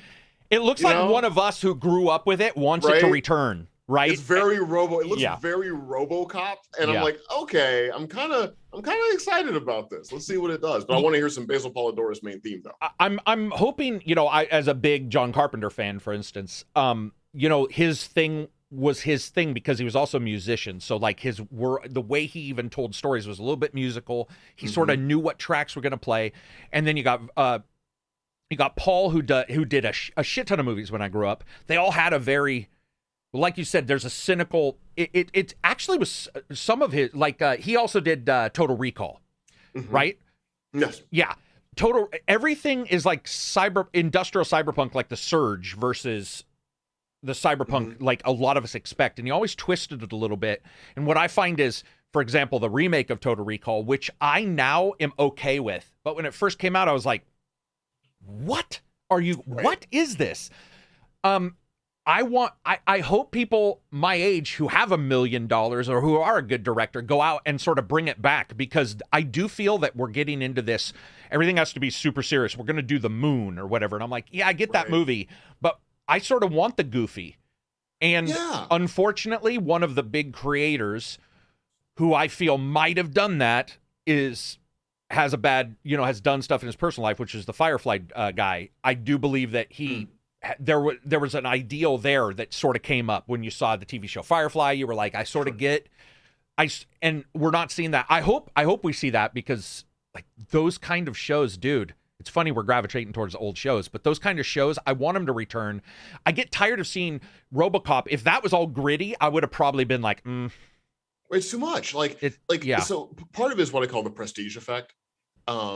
So it's the good thing is when a genre movie that is a deep genre movie comes out and gets taken seriously, right? It's good for the genre in general, because more of those projects are going to get financed, and more actors of note are going to want to be in them because they now have a bit of prestige. You know, it's kind of like the Nolan effect. Yeah. Right. Right. That's how Batman became Hamlet. Yeah.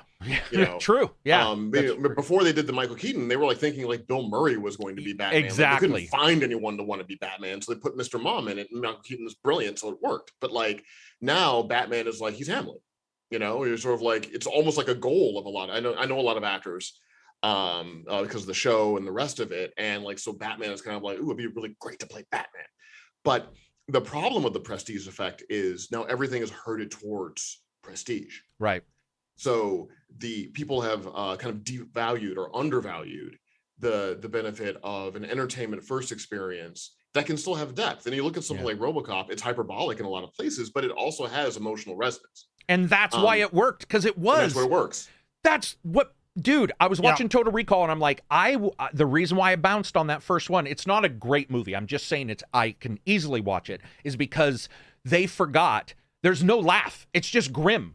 So it's grim. And then that means the ending, which causes you to wonder, is it real or is it not, does not matter. That's the difference. It's like you're watching it going, you guys have neutered the entire feeling of it, because now you've made it so it's just grim. It's just very Oblivion-like, which I liked Oblivion too, but it wasn't a remake of another movie. And you get to the end and you're like, I just don't care if if it was a dream or not, because you murdered.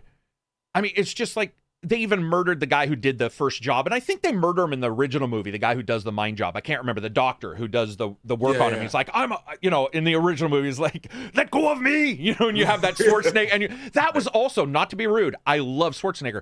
That's why it worked, because he also sounded like a goofball. Sharon Stone worked. She's this little thin lady. And you got this beefcake walking in who can barely wear a shirt.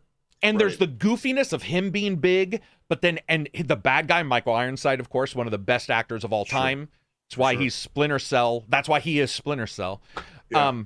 But these guys remaking it, it's the same thing happens with games, is that sometimes you look at it and you're like, dude, I don't have an issue with you remaking it at all, because there was a RoboCop game too. But it's like, when you look at it, you're all, are you reflecting now? Are you just using the name? Because that's not as, if you want to tell a story now that has to do with RoboCop, you could tell a very weird, awesome story. Like, for sure, now. But it might not be, it might not be as, probably wouldn't be as happy-go-lucky, because we're living it. So the idea of them going back is what I'm excited for. I also felt that there was a little bit of, a little bit of goofiness in that trailer. I hope it pans out. Yeah, man. I mean, and because that helps balance out like the extremity of the violence and everything else. Exactly, dude. Shooting in the balls in that first movie, he blows away his crotch. It's about orchestration. Like you have to balance out the melody of things. If it's all like one chord, then it's just going to be oppressive. Like, it's just not going to be something you're going to want to revisit.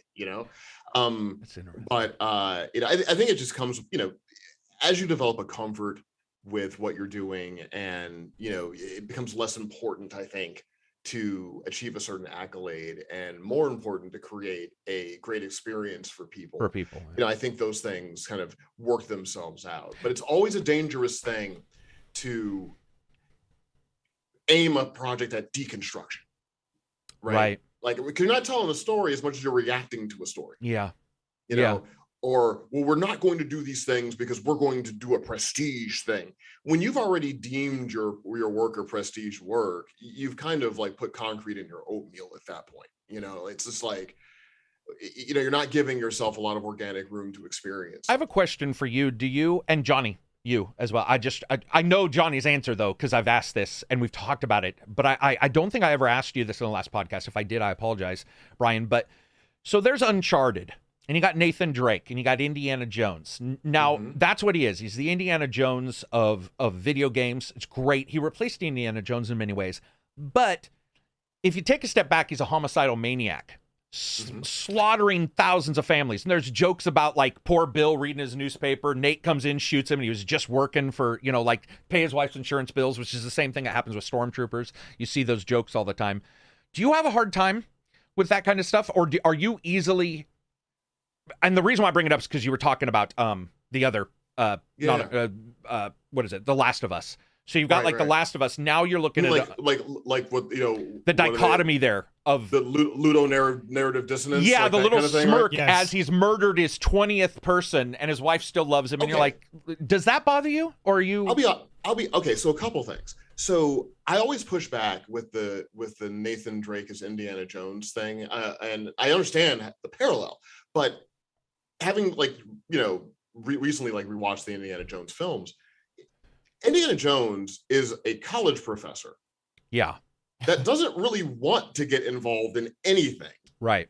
True. And then has a great reverence for everything he's going after. Yeah. And is always trying to do things in a non-violent way if he can, and then kind of gets dragged into the fisticuffs and does stuff, right? Right. And so the only thing that I think Lara Croft, Nathan Drake, and Indiana Jones have in common is there's artifacts and they climb on stuff. I get you. Right? Because you're saying the entry is completely different into the story. Totally different. Completely opposite sides. Yeah. Totally different. Nathan Drake is a treasure hunter mercenary. He's a treasure hunter. Yeah, right. Nathan Drake is who Indiana Jones is in the first 15 minutes of Temple of Doom. Right. Yeah. Right. Which caused a lot of people issues in Temple of Doom. He just wants to sell the Emperor's urn and get the money and date Kate Capshaw. But then he goes to Temple of Doom, so he's no longer that guy. Right. So by the time you get to Raiders of the Lost Ark, he's, Belloc is closer to Nathan Drake than Indiana Absolutely Jones true. is. Absolutely true. So it doesn't really bother me on an ethical level, because I don't personally find Nathan Drake to be all that ethical. Okay. I might even go as far as to say that Nathan Drake might be a bad person in a world of worse people. I think he is. Absolutely. I still like him, but I like him. But he a long time ago passed into that for me. You know what I mean? He's he's a scoundrel. Yeah, right? Exactly. Which is funny because they sold Han Solo, talking about Star Wars, as a scoundrel. Yeah. But what you saw was a dude who basically just stole some money and then got Greedo. That was the big thing about the remix of Greedo firing first. But you do get that feeling of that. The word scoundrel means something different in different shows. That's for sure. And in different movies. Then if you look at Uncharted, the last Drake one, right? The 4, right? Yeah, 4. Mm-hmm. 4. That poor kid is so traumatized. Dude.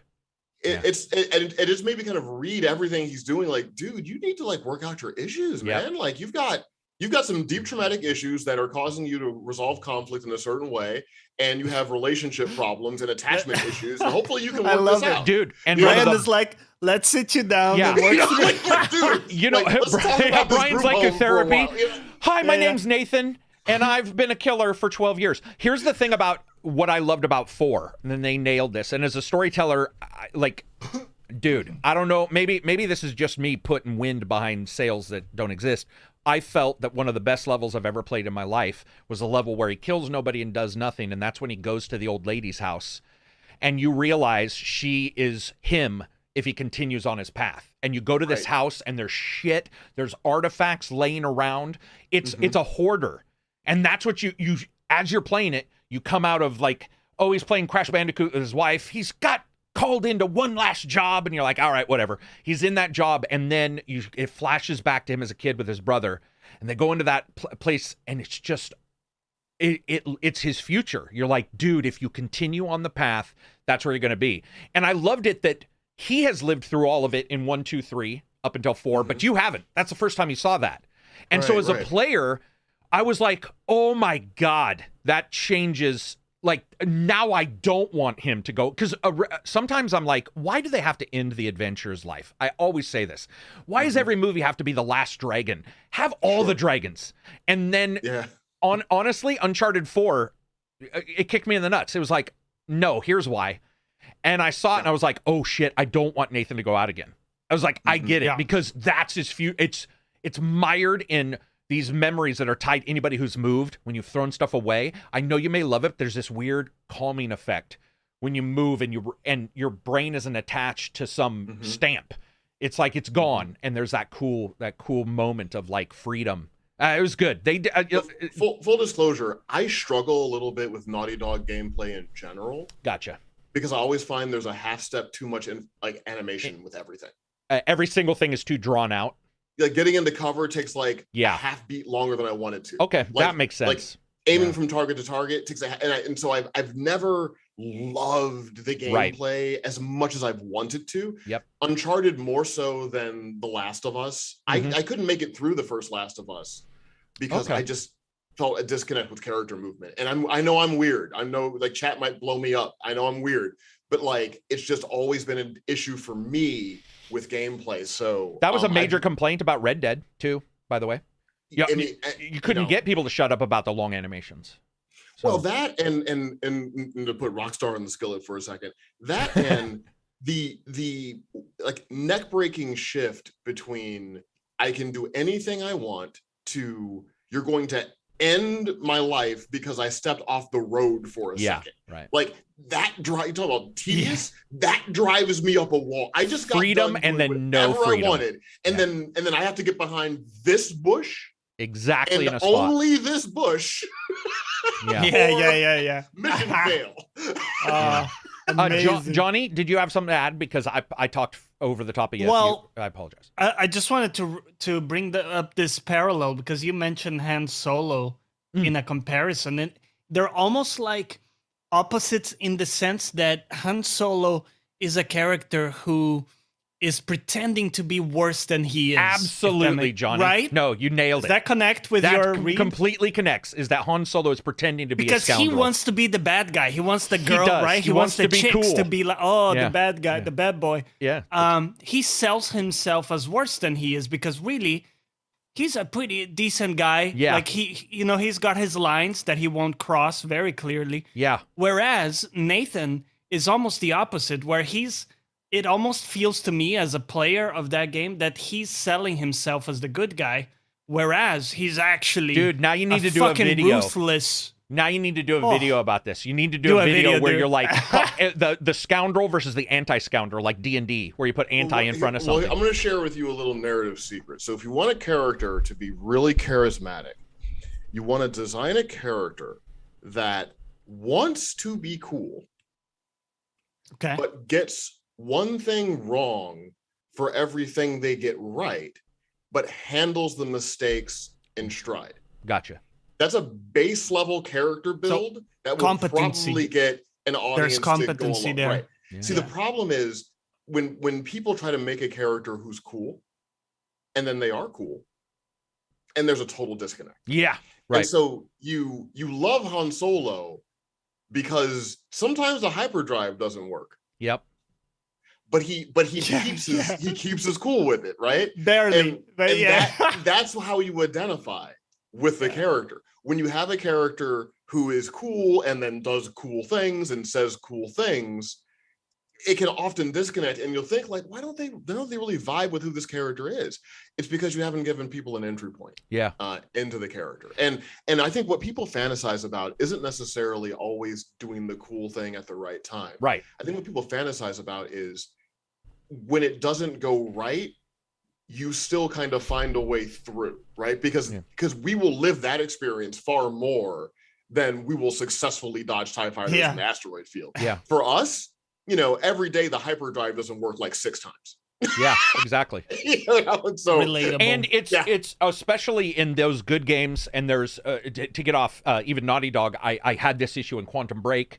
Though I thought it was an okay game. Alan Wake has it a little bit, though it's still one of my favorite games. But you do see it where characters, they trot on, and that becomes a little grindy if they're not if they're not elevating to coolness, getting one thing wrong and one thing right. I also want them to use the new status they have or the new step up in the next action. Learned a little bit. I got it. And what we see a lot of times is, like you said, forced narrative where you're like, okay, I can do all this. And you think you can. So you're murdering everybody. And then you go talk to somebody and they're like, who are you? And you're like, bitch, who am I? The fucking house is on fire behind me. What do you mean? All that. Yeah. It's like I've seen it in Assassin's Creed games where people are dead. There's fire burning in a field. And I'm talking to somebody and she's like, it's such a quiet day. And I'm like, seriously? Yeah. Look what's here, and we're getting to that. Ubisoft talked about this in a GDC where they said we are getting to the point to where alerting NPCs about where your status is and how it's changed is becoming a thing. But we saw it also in Skyrim. You would kill dragons, 50 dragons, you show up and the guy's like, I'm not letting you in. And you're like, seriously? I'm wearing your brother's skin. Like, when are you gonna let me in? He's like, no, $5. And you're like, $5? None of this makes sense. That moment when you're not only able to build it and see a progress bar, but at some point when the game says, you are badass, that's what I'm waiting for. And you see it in the more story-driven linear games like Uncharted, where you know that no matter how you get through the puzzle, the end will always be the door here. It's gonna root you through a place. Exactly. And then the game is coded to react to that place, and so it's easier to build that experience. Yeah, and we've seen the narrative dissonance at times, even in those games and other games, where you do get done, even if it's a really good story, sometimes you're like, these guys haven't really noticed. Red Dead had it as well. I mean, I firmly love the Red Dead games. Bully, one of my favorite games of all time.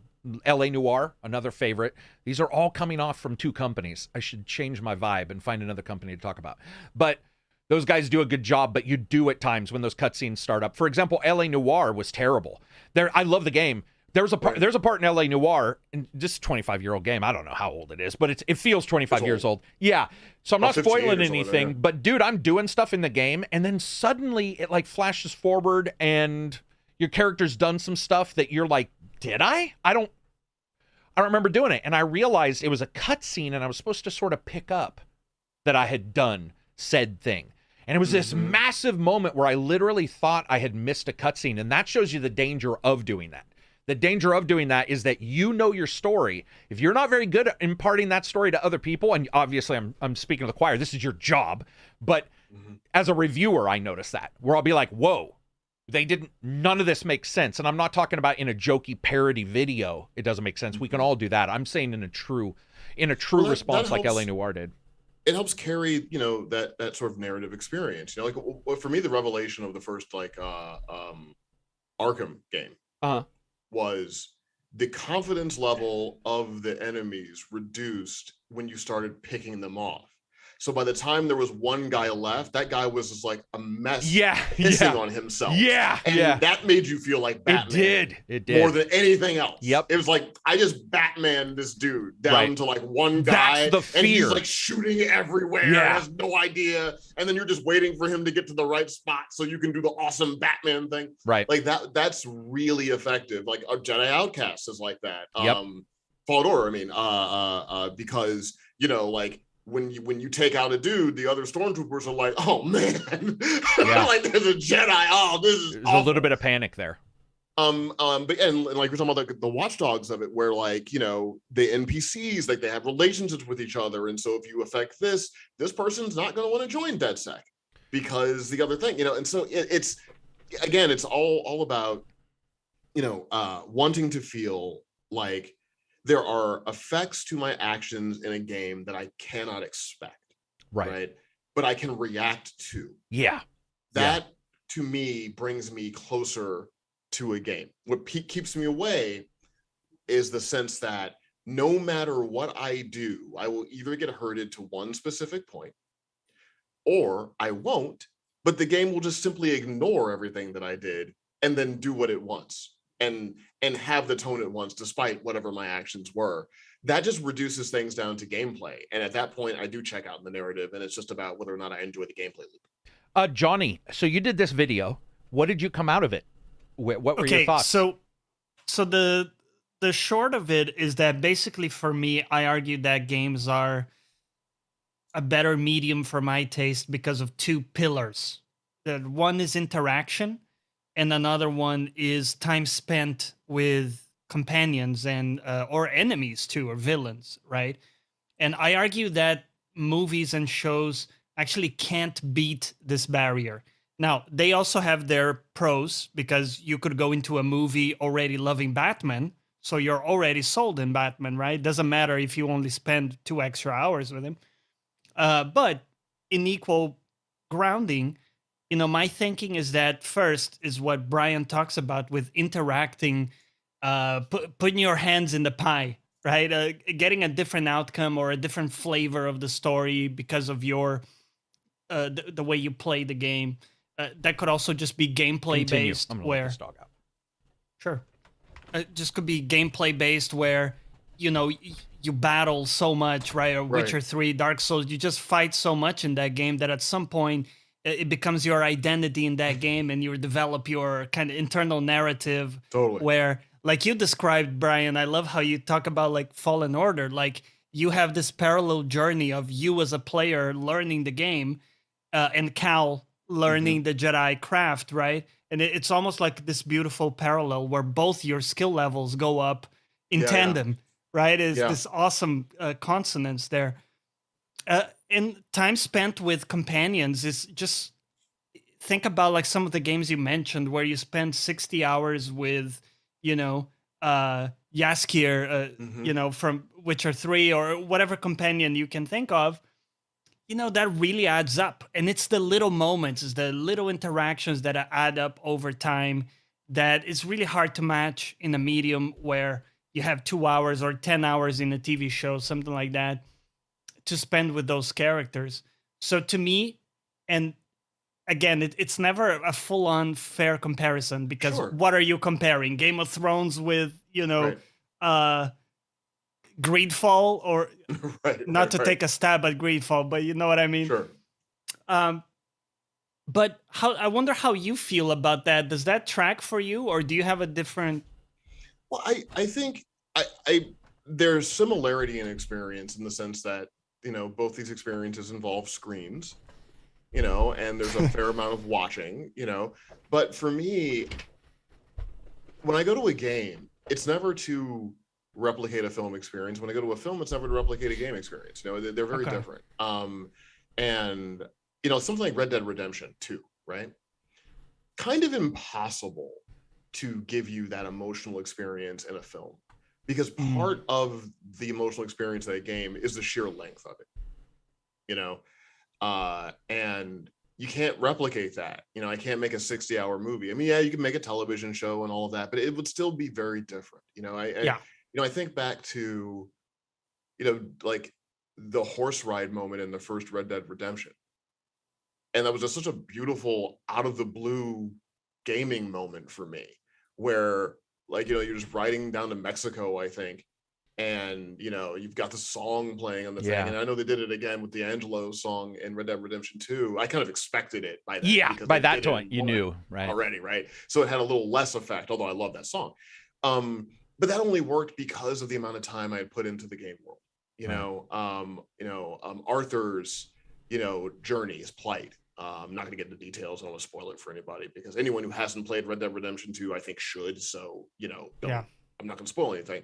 But like, it's impossible to replicate that, I think, in a film experience, the way it works. You know, so I think they are different. But you know, I have had, you know, like kind of powerful emotional experiences playing a game. You know, like you know, I Fallen Order's in the mind because I was just playing it this morning. But I find the cutscene when young Cal is escaping Order 66 as probably one of the most emotionally like affecting moments of all Star Wars content.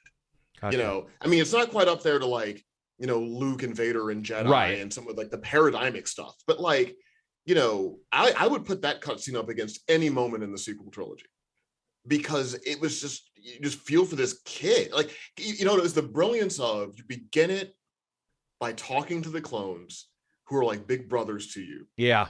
And then suddenly they're attacking you, and you just felt the confusion of it. And I never perceived that moment, talking about gaming film, because I was so focused on Anakin's experience of Order 66. I didn't really think about what it was like to be on the receiving end. I mean, there's that one like, there's too many of them, what do we do? There was always that kid, like that poor kid. Yeah. But like, I hadn't really thought about what it was really like, you know, to lose everything, to suddenly become so incredibly unsafe. You know, it just resonated for me in a way that I'm not sure, you know, one, they would have done that moment in a movie, because it's kind of more of an adult kind of moment. Yeah. It's not something you're going to bring kids to, you know. You're not going to, here's your Order 66 playset. Like, that's not going to really work, It's just disembodied Legos everywhere. Right, like you're not really, oh my you're God, not really selling that's benches just off of wrong. Order 66, Yeah. you want the Order 66 theme park ride? Yeah, like, probably not. Really No. going to Yeah. go through that? But yeah, I think Dragon Age has had some really kind of intellectually resonant as well as emotionally resonant stuff. I think games have the most bold ideas of narrative these days. If I compare the ideas in games to the ideas in movies, I think especially genre ideas, all of the bold groundbreaking concepts are in gaming now. Movies are pretty timid these days when it comes to ideas. I was going to bring this up because one of the things we had on the news list was Nacon or Nason. I think it's Nacon. That's how I pronounce it. But anyway, they had a big show and they showed a bunch of AA games. This got us onto the discussion. I did a video called like top AA games coming. There were some new ones they showed. And you hear this. Thank you, by the way, for your Ascent review. Oh, dude, that game. Because that's the reason why I fired that game up. And I love that game. Yeah, I don't know if you got a chance. The Walking the Walk I did, I used it. Oh, I did, yeah. Dude, there's stuff going on in that game that you never see. Yeah, and I noticed it. Like, you broke down stuff that I didn't, because the nature of the gameplay, you're not really you're not standing around looking, You're twitching and killing the entire time. Yeah. But just like when you did the walkthrough, and after I'd beaten it, so I went back to it and all that, and love that game. You talk about something I'd like to work on, like narratively. I would love to write a story in the Ascent universe. I think there's so much space to explore. No pun intended. With that narrative world, and so I hope that the game was successful enough that they can make more, and then feel like there's an appetite for novels or comics or shows or whatever. I need to just roll out and ask them. Just be like, hey, guys. I might just like email and be like, yo, I want to do something. The Nacon event, it's attached to like this AA talk. So, AA games get a lot of, I would say they get a lot of credit for doing a little bit more than a AAA game. Because AAA games you could sort of say are like movies, where a little bit safer sometimes. Not always, but we'll say sometimes. You see these AA games, these budget games trying to, or attempting all kinds of stuff. Like, for instance, there's a game coming out here in a little bit called Power Chord, and it's basically like, guitarist card-based card battler game, but you're like heavy metal guitarists, right? Yeah. So they're grabbing all these little ideas. They're doing Monster Train's another one where they're doing you're on a train, literally fighting monsters in a card, side to side card battler kind of game. You're seeing these titles that are trying to do something different. Have you, in the last year, let's say, felt, has there been anything that surprised you? And it doesn't have to be AA. It's just that they are a big AA company. And I saw some stuff. The reason why I bring this up is because the last game I can say, wow, was not expecting this game at all, is Concrete Genie, which had you paint genies that came to life on the wall out of neon. And I was just like, what? This is the greatest. Like, this idea is fantastic. That was, I think, the last time where I was like, wow, I want 10 games in this world. Has there been anything in the last year or two, gameplay-wise? And I know you're busy and maybe you only get to play the bigger. Well, really, I mean, honestly, in that space, it's the Ascent was the last thing that was something that it's hard to market something like that. Because on a flyby, you're like, is this like Axiom Verge or something? Like, I don't know what am I looking at? And you need some introduction to its depth to get in there. And I'll just say, hey, because of Game Pass, I'm experiencing these things that I honestly normally probably wouldn't pick up. Right. Because I'm a little more specific when it comes to like AA experiences. Because I know that they probably won't have a lot more than what I'm immediately perceiving. Yeah, it's a good point. Because they don't, it's like, what's the Cloudpunk, like, while I like cyberpunk, I like open worldy kind of stuff.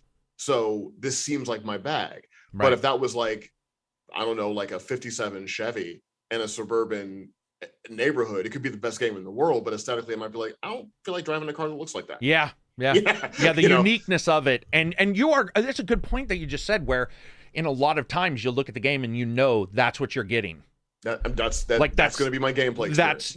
And where Steam or whatever may be a little bit more accurate, because sometimes I've had bitches where I'm like, dude, I feel like a lot of this stuff is inaccurate, but actually, now that you say it, there are certain times you can look and go, yeah, okay, I get exactly what I'm going to be doing. Johnny, do you have any in the last 2 years that have really lit your fire, surprise-wise, or anything like that? I'm not sure anything comes to mind that I haven't mentioned already. Because you're spending a lot of times in Final Fantasy, which is a game that's been remade already one time. Well, both Final Fantasy have been remade. Did you guys see that? Well, no, we did. We talked about it before. So it'll be a trilogy for Final Fantasy VII remake. What's it called? What's the one on Steam called, Johnny? It popped onto Steam. Final Fantasy VII. Isn't there a name for it afterwards, like a subtitle? Yes. Invictus or... No, I'm just making shit up now. It's not Invictus. I can't remember what it is, but... Bryan, are you a Final Fantasy fan? I mean, I don't even know what that is really, right? Because there's so many titles, there's so many experiences. Yep. I mean, I obviously from like the PS1 era, go deeply into it then. I kind of dabbled in some of the Lightning era stuff and thought that was interesting. I didn't gravitate to and this is going to be a terribly reductionist way to say it, the boy band one. 14? 15. Yeah. 15. With the car. 15, yeah. I thought it was I thought it was really gorgeous, but the world felt kind of dead to me a lot of times. And then after that, I sort of stepped away a little bit because I just haven't seen anything that made me say, I really want to dive back into it again. And I know they're massively time-consuming experiences. So, if I don't feel like I'm going to be able to really vibe with it, and I know it's going to take me a number of hours to really get to the red meat core of what the thing is offering, then I got to wait until, I'm in a situation where I need to burn some time, and then I'll fire something like that up. To get, because you are working on a bunch of stuff, do you do vacations? Well, I mean, I'm never in a place where I'm doing nothing. Right. Because you're overlapping multiple different medias at the same time, right? Yeah. I have things that I'm working on that feel very much like work. And then I have things that I'm working on that I really, really enjoy.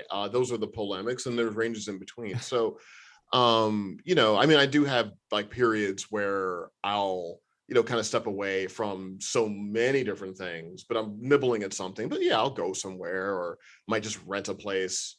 I'm in LA, so I may rent something out of the city.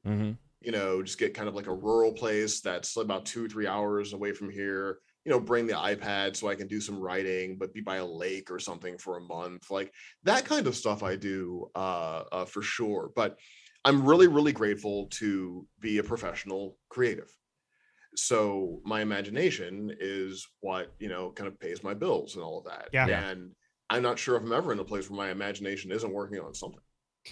It's funny because we rent a cabin about once every 2 years. We're trying to do it once every year, but it falls apart. But once every year, and getting one without cell phone coverage is very difficult, which is what I do because I don't want. So you can disconnect, dude. I want nothing. I want board games, analog. I want to feel it. I want to friends can't be looking at their phones. They're like, hey, man. So and you're impressed. all, dude, I'm dying. And they're like, you're dying of what? I'll look it up on the internet. And you're like, no, talk to me.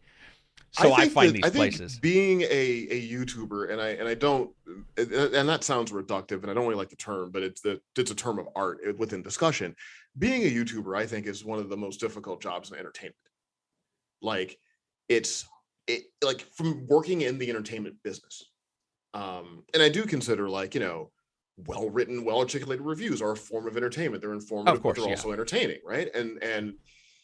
But it's like you got to do everything. It's like you're interacting with your audience, you're producing your content, you're deciding on what content you're going to do, you're keeping up with what's going on. It's I promise you that if you walked into any newsroom somewhere, you'd be shocked at how lazy everybody was. And it's so I can totally understand why you want to get to a place where you could disconnect, because part of the media task of it is being so hyper connected, and you're so, you guys are so responsive to your patrons and your viewers and your subscribers and the rest of it, and you're so generous that you give a lot.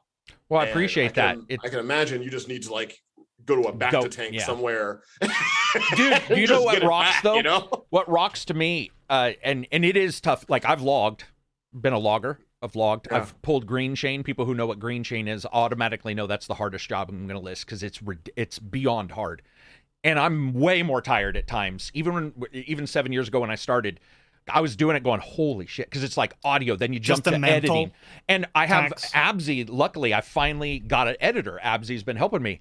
And dude, Bryan, I realized, I mean, obviously you know this, left side, right side of your brain.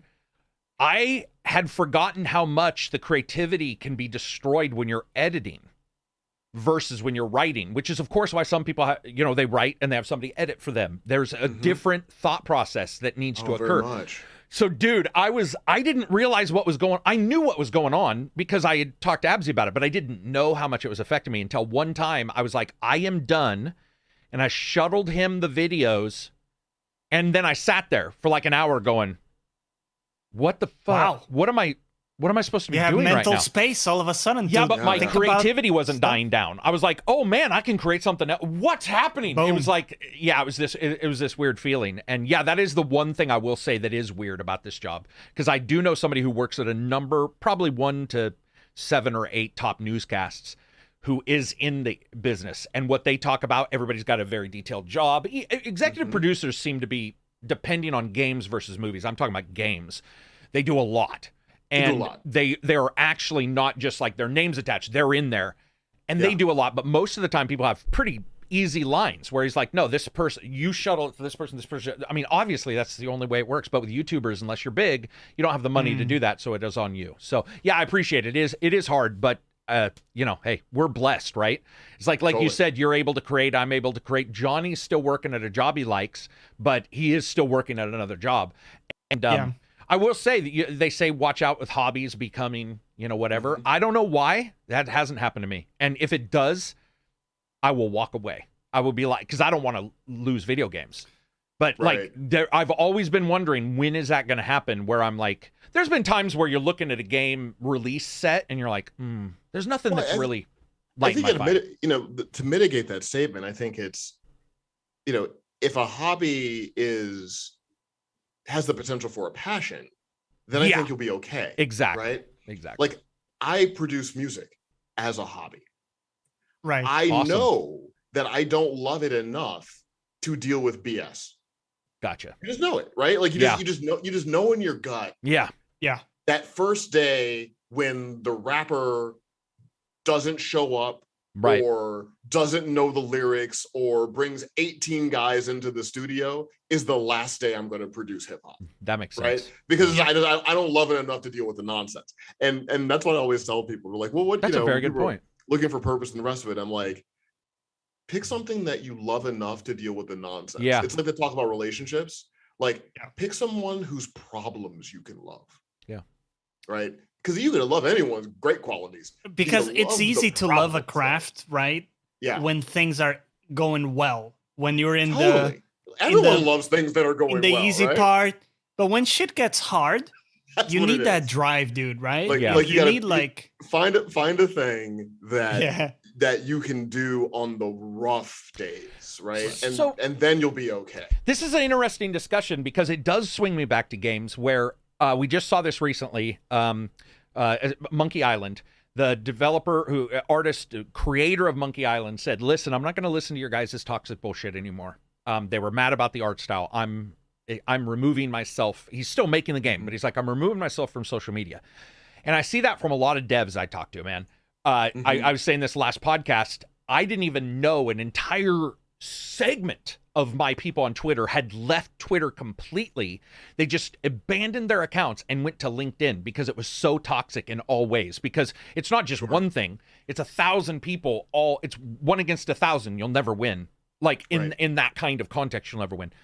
And I do feel for a creator because at some point you do want to see how somebody reacts. And so if you're like making a game and you've done the best you can, and it's the same way with a comic book, right? You feel like, man, this writing is, and then somebody like fucking stupid Karak does a video about your comic and is like, I didn't like the character. And you're like, dude, shitting you on didn't your write comic. it. How do you get over that? Or do you, so like Johnny Depp says, I don't watch any of my shit.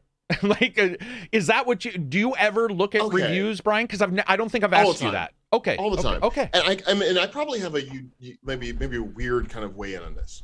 Okay. Yeah. I'll be totally honest, Karak. Like, brother, I grew up in St. Louis, you know, a single parent home, you know, dreaming of being creative. Mm-hmm. I'm always mystified when a stranger has even encountered my work. And yeah, I get you. That's I don't even care what they say. Yeah. Like I did an X-Men miniseries a bit ago called Fallen Angels that is largely disliked, I think, by the comic book community. I mean, I've got some people that found some merit in it, but people didn't vibe with it, and I don't think it was the best vehicle for me as a storyteller. It just wasn't, you know, sometimes it ain't hitting, right? Every song ain't a hit.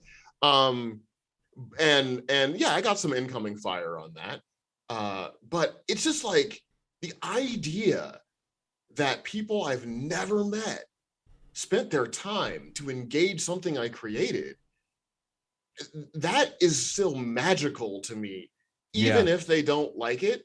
So like, you know, if I see some YouTube review of my work or some discussion of me that is negative, I can't even get past the fact that they're discussing it at all. It was worthwhile to talk about me on their YouTube channel that is a revenue stream. So they think enough people care about, like, me?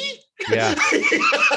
You know, so I'm still kind of in the mentality of like, really? But that's pretty rare, Brian, because you're kind of removing your ego in a way that I think a lot of people have can't. a problem with.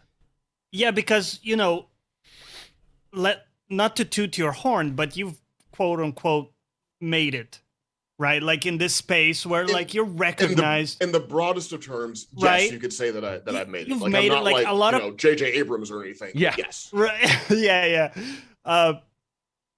We won't talk about his take on Star Wars. I was just gonna say you're better than JJ and more probably well liked. But anyway, continue. Sorry, continue. So my thing is, people in your position would very likely develop really toxic expectations. Like, oh, because I've had this level of success here, I now expect it everywhere. And then when they get something different, maybe people dislike a new project, they go negative and they go on a depressive period because they have this toxic expectation narrative in their head that they're entitled to that success, right, on their next project. And I think what you do there in a beautiful way is like remove the ego. You're just like, you're as good as your latest project, right? You're just working the journey, and this is the newest project. Maybe it didn't click, you know, we're moving on to the next one, and I appreciate that. And it's not like I'm impervious, but you know, do I feel bad when someone had a bad experience with my work? Well, it doesn't make me feel good, but it's not that I feel badly about it because they didn't like me and they didn't like the thing I did. I feel badly because they spent their money and time and didn't get something they thought was worth their money and time, right? And I didn't grow up with a lot. You know, I'm grateful now and blessed now, but I did not grow up a lot. I grew up on like government cheese sandwiches. You know, I grew up on Wick, baby. That's what I grew up in. You know Wick. what I mean? Like, yeah, I was pretty broke growing up. So people know that stood for women, infants, and children. It was a state-sponsored food, and it's like it's like food stamps, like that kind of thing, right? Like, you know, if you went into the kitchen when I was young, you would see all the generic labels on things. Absolutely, like flour, dude. sugar. Macaroni and cheese was like a white box with black lettering that said mac and cheese, and it was just like, whoa, right? Yeah, MREs for children, basically. So, like, the idea that someone spent their money and time on something and didn't get something rewarding out of it, that doesn't make me feel great because I know the value of $1 and I know the value of a minute, but for me, it's always about, like, you know, the experience that I'm trying to generate for the people. Like, I'm okay. You know, like if someone, like a 1-star review on a comic book I wrote, or someone who doesn't like the television show that I'm writing and producing, I mean, that doesn't affect me, really, in a negative way, but I wish they had a better experience with the hour of their time they spent watching it. Or I know what it's like to love a character deeply, to watch something that you don't feel honors that character. Right. Yeah. And to be kind of bummed about it. Yeah. And when people feel like that is something I consider. I don't get depressed about it, but I do think about it. Yeah. And I think that's part of the reason why although I do work inside of the forums that exist project to project, right? So sometimes I'm part of a machine, sometimes I have a little bit more control about direction, but I will say that my nature is not deconstruction primarily for that reason. Not that I like shallow constructionist work, but I never feel like, well, in order to really get to the heart of Superman, I need to deconstruct Superman away from Superman. I see what you mean. Yeah. Like I'm more like, what's the best Superman story I can tell? Right. That's based on what I love about Superman, rather than, well, I can't really identify with it, so I need to deconstruct it in this way to make it vibe with me. When I have that feeling about something, those are the things I turn down. And I get offered a lot of stuff. So just real quick. So if someone offers me something, even if it's a massive opportunity, but I know I'm not the best person to do this. Right. Because I don't get the love. I can, from an intellectual space, I can understand why people respect it, and I respect it, but I don't love it. Like, one of the things you rarely see me do in comics is, if you notice, you've never seen me do the cosmic superheroes, right? Gotcha. I don't do those a lot. I did a Green Lantern short story once that I thought I did a decent job on. But if you notice, I don't gravitate to that stuff because I don't inherently get it, and I know people love it. Yeah, right. But I'm not there. I'm more of a Batman, Daredevil, Spider-Man, kind of guy, and so like I'm more of there, and so if something is a big opportunity, but I don't know if I can realize it the best way, I don't want to be the reason why somebody's mad at the franchise they love because I did a thing that subverted it in a way that bummed them out. Yeah. Like that's the thing I'm trying to avoid. Like you can say like, okay, I love this story, fine, but I don't want to ruin anybody's childhood. Yeah. Like that's the thing that I'm trying to avoid. No, I get it. Johnny, were you going to say something? I was going to add, I think it can also be like a toxic ego thing from a writer's perspective to go into a project with the mentality of, I'm going to break down, right? I'm going to leave my mark in this. Like, I'm really going to... And that's not important to me at all. It's not important to you, it seems. I respect that, because I think for us, like fans... It is like we want people to build on what we like already. Yeah. Okay, sometimes you can subvert the narratives, it's fun as well. But I think a lot of the times in comics that I can remember where there was a big hubbub where everybody hated it, it was normally because they went right up against a core characteristic or character of someone in the story, right? I know Spider-Man has had some of this stuff, like sometimes where they really just wanted to do something opposed. Yeah. It is funny because we're talking about this, and this is something I grew up. So when role-playing in movies, TV shows, whatever, when I grew up, if role-playing, there'd be like, your paladin, your blah, blah, blah. And then after a certain amount of time, especially during The Crow and a couple other times, 90s, 80s, 90s, anti became a thing. So it was like in RPG, it was like, you're the anti-paladin, which means you're the bad paladin. Or paladin, sorry, people pronounce it that way. It is right. So, and we got I call him emo, but you got those shows, The Crow, who was the anti-hero.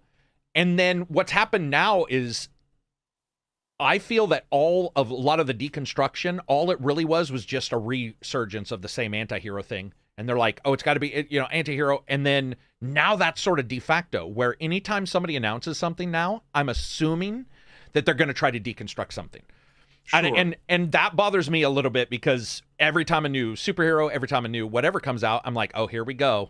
It's going to be, it's going to be J.J. Abrams going like, let me sorry, I'm not in love with the new Star Wars movie. So anyway, you know, let me like go directly against and whatever, you know. What I mean, that's life. That's it. Just feels like a cycle I've lived through once already, though. There's this, you know, there's a balance between like you don't want to just do what's been done before, but you know, you also don't want to just blow it in the smithereens. Right. Because when is Superman no longer super, Brian? When that's he's scary. Yeah. You know, like when I go to a Superman movie and kids are scared of him. Yeah, right. That's when I think things have gotten off the rails. Yeah, dire man. Right? I don't know what you'd even call him. Yeah. Like that's when you just got to take a step back and wonder what you're doing with your life. Right. You know. Yeah. And like look, it's hard to make Star Wars. I'm not judging anybody who makes Star Wars. It's incredibly difficult. There's a billion moving parts. I totally get it. One of the reasons why I say like I probably wouldn't work on it is Star Wars story about what? Right. About what? What? Right. Yeah. You know, I don't have anything in my head that I don't know what needs to be told now. I mean, you know, I guess there's space like after the sequel trilogy, I suppose, but like I don't know what that would be about. And I'm not a person that likes to map out every moment of the mythology. And because for as much as that stuff is additive, it's also subtractive because it deletes imagination. And it's funny because somebody brought up Brightburn, which was the superhero child. And I admit, I saw it originally. I was like, oh man, this could be, you know, it could be interesting because they weren't trying to, yes, he was a Superman replacement like the boys in some way, but it was like as a child. And I was like, whoa, because I'm going to be honest, I don't know if this was just me. I was pretty homicidal as a kid. I had to learn rules that were okay. You can't punch somebody. That's like psychology or something. I'm pretty sure that is psychology. Kids are like sociopaths until like a certain age. Because you're selfish, right? Everything is about you. You don't understand the outside. It's almost like a video game. Everybody's doesn't happen. Everybody's an NPC in your world, right? And you're like, what's going to happen if they go away? And you're like, I'm not thinking that far ahead. Well, and that's one of the reasons why, like, we look at like psychopaths and sociopaths. Because I write a lot of bad guys, so I study a lot of this stuff. Yeah, a lot of the roots of that are kids who were never in an environment that was affirming, fostering affirmation. Never got through that phase. They just got bigger and stronger and smarter. Right. So like Brightburn, I mean, Brightburn's probably more accurate to what it would be like. Yes, in a lot of ways. It would. For that age of a child, it would be. It would be. You know, the first person that gets on the wrong side of Clark Kent it might not work out, you know? But yeah, like for me, it's always about, is there anything that I feel like I can add to this that is relevant and not just more, you know? And for me, I know this may be an unpopular opinion. Like, I kind of feel like I've seen the stories in Star Wars that I want to see. Yeah.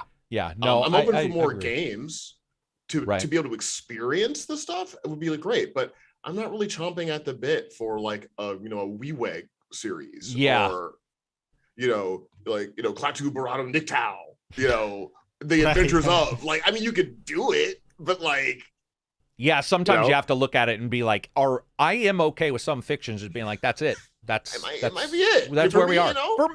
Maybe 20 years from now. Yeah, like somebody could have a brilliant idea, that brings me way back in. That's where I'm at. I'm also open because I may not think of something like to do with it, but like maybe someone has a cool idea, right? And they do like a spin-off show that nobody expects. Like it may be good. It has no right to be good, but it could be good. Johnny, what questions do we have in the Discord for Brian? Because I know we have some. All right. Here we go. Mr. Anonymous, in what game, movie, book universe would you like to live? It can be temporary or permanent. What are the reasons for choosing that universe? Oh, that is a very good question. And temporary or permanent. That could that's a good one. Well, if it was temporary, then probably Skyrim. I don't think I want to stay there forever. No. But I wouldn't mind being there for a little bit. Yeah. Check out the forest for a bit. I mean, I live in Los Angeles, so I already live in Night City and Los Santos. Like, I don't need to go to a game. No need to go to Cyberpunk. You're like, I pretty much live in the shitty version. I'm in a penthouse in a high rise. Oh, okay. So, no, you live in the nice version. You're a corpo, man. Yeah, I'm a corpo, basically. So like, I'm already a corpo. Yeah. So like, that doesn't, that doesn't really do it. But yeah, like I think, I was never into fantasy novels growing up, but I do like fantasy games. Because I think, as society develops, space is something that's becoming less and less of a thing, and I kind of like the space. I like the wander, and the simplicity of things, like kind of living according to your needs day to day. Like there is kind of a romance for me in that. So the more simple kind of, I'm going to go get. And then, the metaphysical aspects of Skyrim too, just, magic being, on its surface real. And all that kind of stuff. That'd be cool. Johnny, what was yours? That's a very We're seeing Star Trek while you're thinking Next Generation. We're seeing temporary Elden Ring. Wow. Temporary is right. You'd be there for like 35 seconds. Mad Max would be fun. It would Mad Max is a hard ass world. Wow. That's you're a strong person. What about you, Johnny? Well, just go into the desert with a car and no water. And then park the car and just walk into the desert. Mad Max, welcome. There you go. You got it right now. Well, what about you, John? You got any? I like the idea of going to Hogwarts. I would like to try my hand at, I think I could do well in the university, Yeah. I'll just learn. I'll just like be a great student and learn all the strats and be like, yeah, that'll be fun. It is funny because, like, you look at this kind of stuff, and every answer I give, if you give it at your age, so at my age, if I went to Hogwarts, that's just creepy. I'm sorry, that's just like that's a creepy dude, being a student. What do you call him? Student aide. Who's like, how you doing? But Hogwarts would be cool because I also love the idea of magic, and I think the idea of Skyrim's magic is surface level, and people aren't. They're not. It's not demonic. It's not whatever. People can be magic users in that world, and it's shallow, as in it's available. I like that. I think that, and Skyrim's also 1, 2, 3. We always joke about this.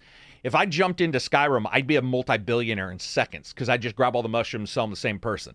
So if we're talking about that, I probably would also agree that it'd be Skyrim, or a Bethesda game of some kind. Probably not Fallout. The reason I didn't say Star Wars is I want to be able to force choke somebody without you'd be killed. Entire destiny to, you know what I mean? Like, I'm too gray. I'm too gray for Star Wars. Yeah. Oh, that too. Yeah, that too. What else we got, Johnny? Next up, this question from Casides. NFTs and comics. Can we make it happen? And should we ban myself from Discord for asking? I saw that. Ignore that. That's funny. NFTs, man. I'll just say briefly. I've been approached quite frequently about developing one, and I did a lot of research into it. And until I see actual value for people, do not expect to see me participate in the NFT space, because as of right now, I only see how I would benefit from it. And if I don't see how anyone but me would benefit from it, then I'm not interested in doing it. Not that I'm not anti anything. I just, No, you looked into it, right? You weren't against. It's almost like if you when you look at financial stuff, you could also say a head coach isn't a head coach if no team's following him. And with NFTs, you'd be the lead, you'd be doing well, but the people around you weren't doing well. At some point, that's going to turn toxic. Like, I see how lucrative it can be for the person that generates the NFT, but I don't see how lucrative it would be for the people that acquire one. Yeah, and that karmically, that's just going to come around. Seems and burn to lead to the dark side. NFT Sith eyes. Let's do it. What else you got, Johnny? This question from Shadow for Bryan. How much of an imagination do you have to have in order to write? And how hard is it for you to take someone else's vision and put it into writing? Well, for the first question, I think, any measure of imagination, honestly. And I think imagination is like sort of anything that you can nurture and grow, right? So it can start with any sort of level of dreaming, whatsoever. As long as you have the ability to ask what if and you're interested in the question, then you can be a storyteller. Wait, so you actually think, sorry, Bryan, you actually think everyone has it? Because I thought that some people just kind of have crappy imagination. like Well, I mean, almost there- a binary. Well, there is actually a psychological condition where a person is unable to see things in their mind. That Okay. exists, I right? guess So let's put there's that a certain aside. percentage of the population that literally, you say horse, they cannot see a horse in their mind. It's really, really interesting. I forgot what it's called. Look it up. Okay. Outside of that, you know, it's like anything. You know, like it's if you're interested in a thing, in doing a thing, you likely have the base level material to get better at doing the thing. Now, you may find that the requirements for mastery, it just kind of, you know, your Eludes interest you? lessens. Right. Oh, yeah. Totally fine. Right. Like I studied martial arts for a while. You know, I got a black belt in Taekwondo, and then I was like, Yes. ooh, I could study judo. And I was like, you know what? I'm not really in love with rolling around on the floor this much. Right. Yeah. And I understand that it's a super effective martial art, probably more effective than Taekwondo. I get it. Still not really interested in rolling around on the floor this much. I guess I'm just going to have to run, Yeah. you know? And so like, you know, so that's how I feel about that. And then, as long as there's something inside of someone else's creation that I can emotionally resonate with, then I can do it. I mean, the only time I would have a trouble with something is if I just didn't get it. Can get it. Yeah. Or it just felt like a technical exercise because I understand structure, characterization, and I know Right. the tricks. Or like could- you said, you know I- your limits. You know that's not your like the thing you're good at somehow. Yeah, I'm not great at writing like a straight comedy. Like I can put comedic elements into things, but like you're not going to get a hangover out of me. And Yeah. like, Yeah. Man, you that know, movie's funny as fuck. right? Yeah. And I could try to do it, and because I have some mastery of craft, it might be half as funny as Hangover, but it would feel like pulling teeth Right. because Right. it's just not. It doesn't live within me natively. So only in those scenarios. I got a question But it's as well on interesting- Discord. Oh, go ahead. Can I just add a Yeah. quick question there, because it's interesting that you compared it to like physical sports and stuff where it's literally training muscles in some way, right? Mhm. But imagination, I think for a lot of us, we view it as, again, you either have it or you don't. But you really think it's something you can train over time? Do you find your imagination is now way better than like when you started? Well, yeah. I mean, because you know, once you get into a practice of, you know, creating things and then detailing them and then creating things based on the things you created before, you know, you start building the synaptic pathways for the Right. kind of thing. And, you know, whenever people tell me that like, well, I just don't feel like I have an imagination. And I'm like, do you have a closet with different clothes in it? Do you walk to that closet and decide which of these combinations you're going to wear? Well, you have an imagination. Unless you are literally wearing the same thing every day in the same way, and there's nothing distinctive in anything in your house, and you don't care where anything is ever, then you have an imagination, right? Yeah. You know, you just might be in a life situation where it's not activated a lot, right? Because a lot of the jobs out there don't activate imagination. Yeah. But you know, yeah, I would say most people, you know, if a child came up to a person and said, will you tell me a story? Most people would find some story to tell, and that means you have an imagination. Jack asks, what's a favorite comic? This is for Bryan, from a critically acclaimed or beloved creator like Jack Kirby, Neil Gaiman. Am I pronouncing that right? Oh yeah, okay. Christopher Priest, or whichever. Like, is there a this guy did awesome on this one? I mean, obviously there's probably going to be more than one, but is sure, there? there's tons, but I'd say like the most influential single work comic book for me is probably Batman Year One by Frank Miller. Gotcha. If I had to boil it, Frank Miller and David Mazzucchelli, if I had to boil it down to one single thing, and that would be a close tie with Arkham Asylum from Grant Morrison and Dave McKean. But I mean, there's too many. Those are pretty heavy hitters. Yeah, like those are ones I'm sure. Those are like my two like desert island books. Right. Yeah. Do you find yourself? I mean, obviously you're a writer, but because you're working with the artists and stuff, do you find yourself gravitating towards the art first when you pick up a comic, or because you know who it is? Do you see, or the story? Like, so when you, I don't know how to describe this. Let's say something brand new came and you saw a picture, and at the same time you were able to see what it was going to look like inside, as well as who wrote it and the artist, all that. Is there one thing that pops up earlier than something else where you're like, oh, I know I like his art, or oh, I know I love his wordsmith? I'm very aesthetically driven. So I became a writer because I went to film school and I wrote things that I thought I wanted to make, then wound up selling some of the things I wrote, and then I got what they call golden handcuffs. So you're making more money as one thing than the other thing you sort of intended to do, and so then you just kind of keep doing that one thing. But I'm a visualist by nature. Okay. I think in images. So for me, while the writing would definitely be important in the reading experience, I likely will pick up a book that has art that I'm more interested in with a writer I didn't know than a writer whose work I love, but I just aesthetically disconnect. Okay, gotcha. Johnny, you got a other question? Yeah. This one from Ryan Big Mac. That's making me hungry now. It's like dinner time for me. Who is your guys' favorite Power Ranger, and why was it the Green Ranger in Mighty Morphin?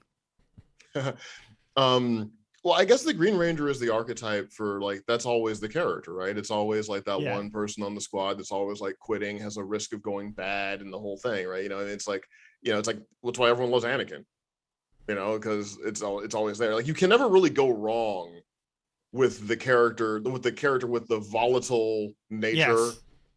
Yes. Like the hero with the volatile nature that's always on the verge of corruption. That will probably at least get you a car if you write that. Car. Can't guarantee a house. That's awesome. But either you can a house guarantee or a car. you a car. Yeah. Any others, Johnny? This one from Cheese's Crust. He always asks great questions.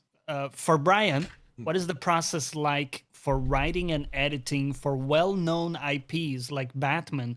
Do you find the creative freedom harder or easier with established franchises? I think it depends on the apparatus you're working with it. So I've been very, very lucky because I've always worked with editors that were great to work with, who created an environment where I can create and then sort of get told like where I'm going too far, but it was never contentious. Like, I'm working on a thing right now, I can't announce it, but I'm doing a story for a pretty well-known character in a comic book, where I'm, kind of going into the origin-esque aspects of it, like all the stuff, right? But I'm in an environment where I have a kind of a nice open relationship to discuss, like, okay, I want to do this. What happens if I do that? Can I do that? So that makes it pretty easy. There are situations where you're kind of in a minefield a little bit, because you don't really have a lot of room to move and you don't really know what you can do. And that can be frustrating, but I can usually smell those before I commit to it. And those are the jobs I don't take. But yes, those situations certainly exist and if you're going to make a career based on working on IPs, then you should be prepared to have that pop up. Bottlenecks and roadblocks because of things that are pretty much outside of your control. Gotcha. Any others, especially Johnny? with connected universes the way they are to now, right? Because you never know like what's being developed over here. Yeah, and what's going to suddenly your character's going to show up in another game somewhere or another show. Another game, another show, exactly. Yep. Oh, we got another question for Bryan here. This one from a Steak CJ. A Steak? CJ. For Bryan, were there any projects that you were rejected from, and do you think it was for the best? Oh, I mean, if you can speak to this, actually. Absolutely. Like, you will know any career by the trail of failures no's. and no's. Yeah.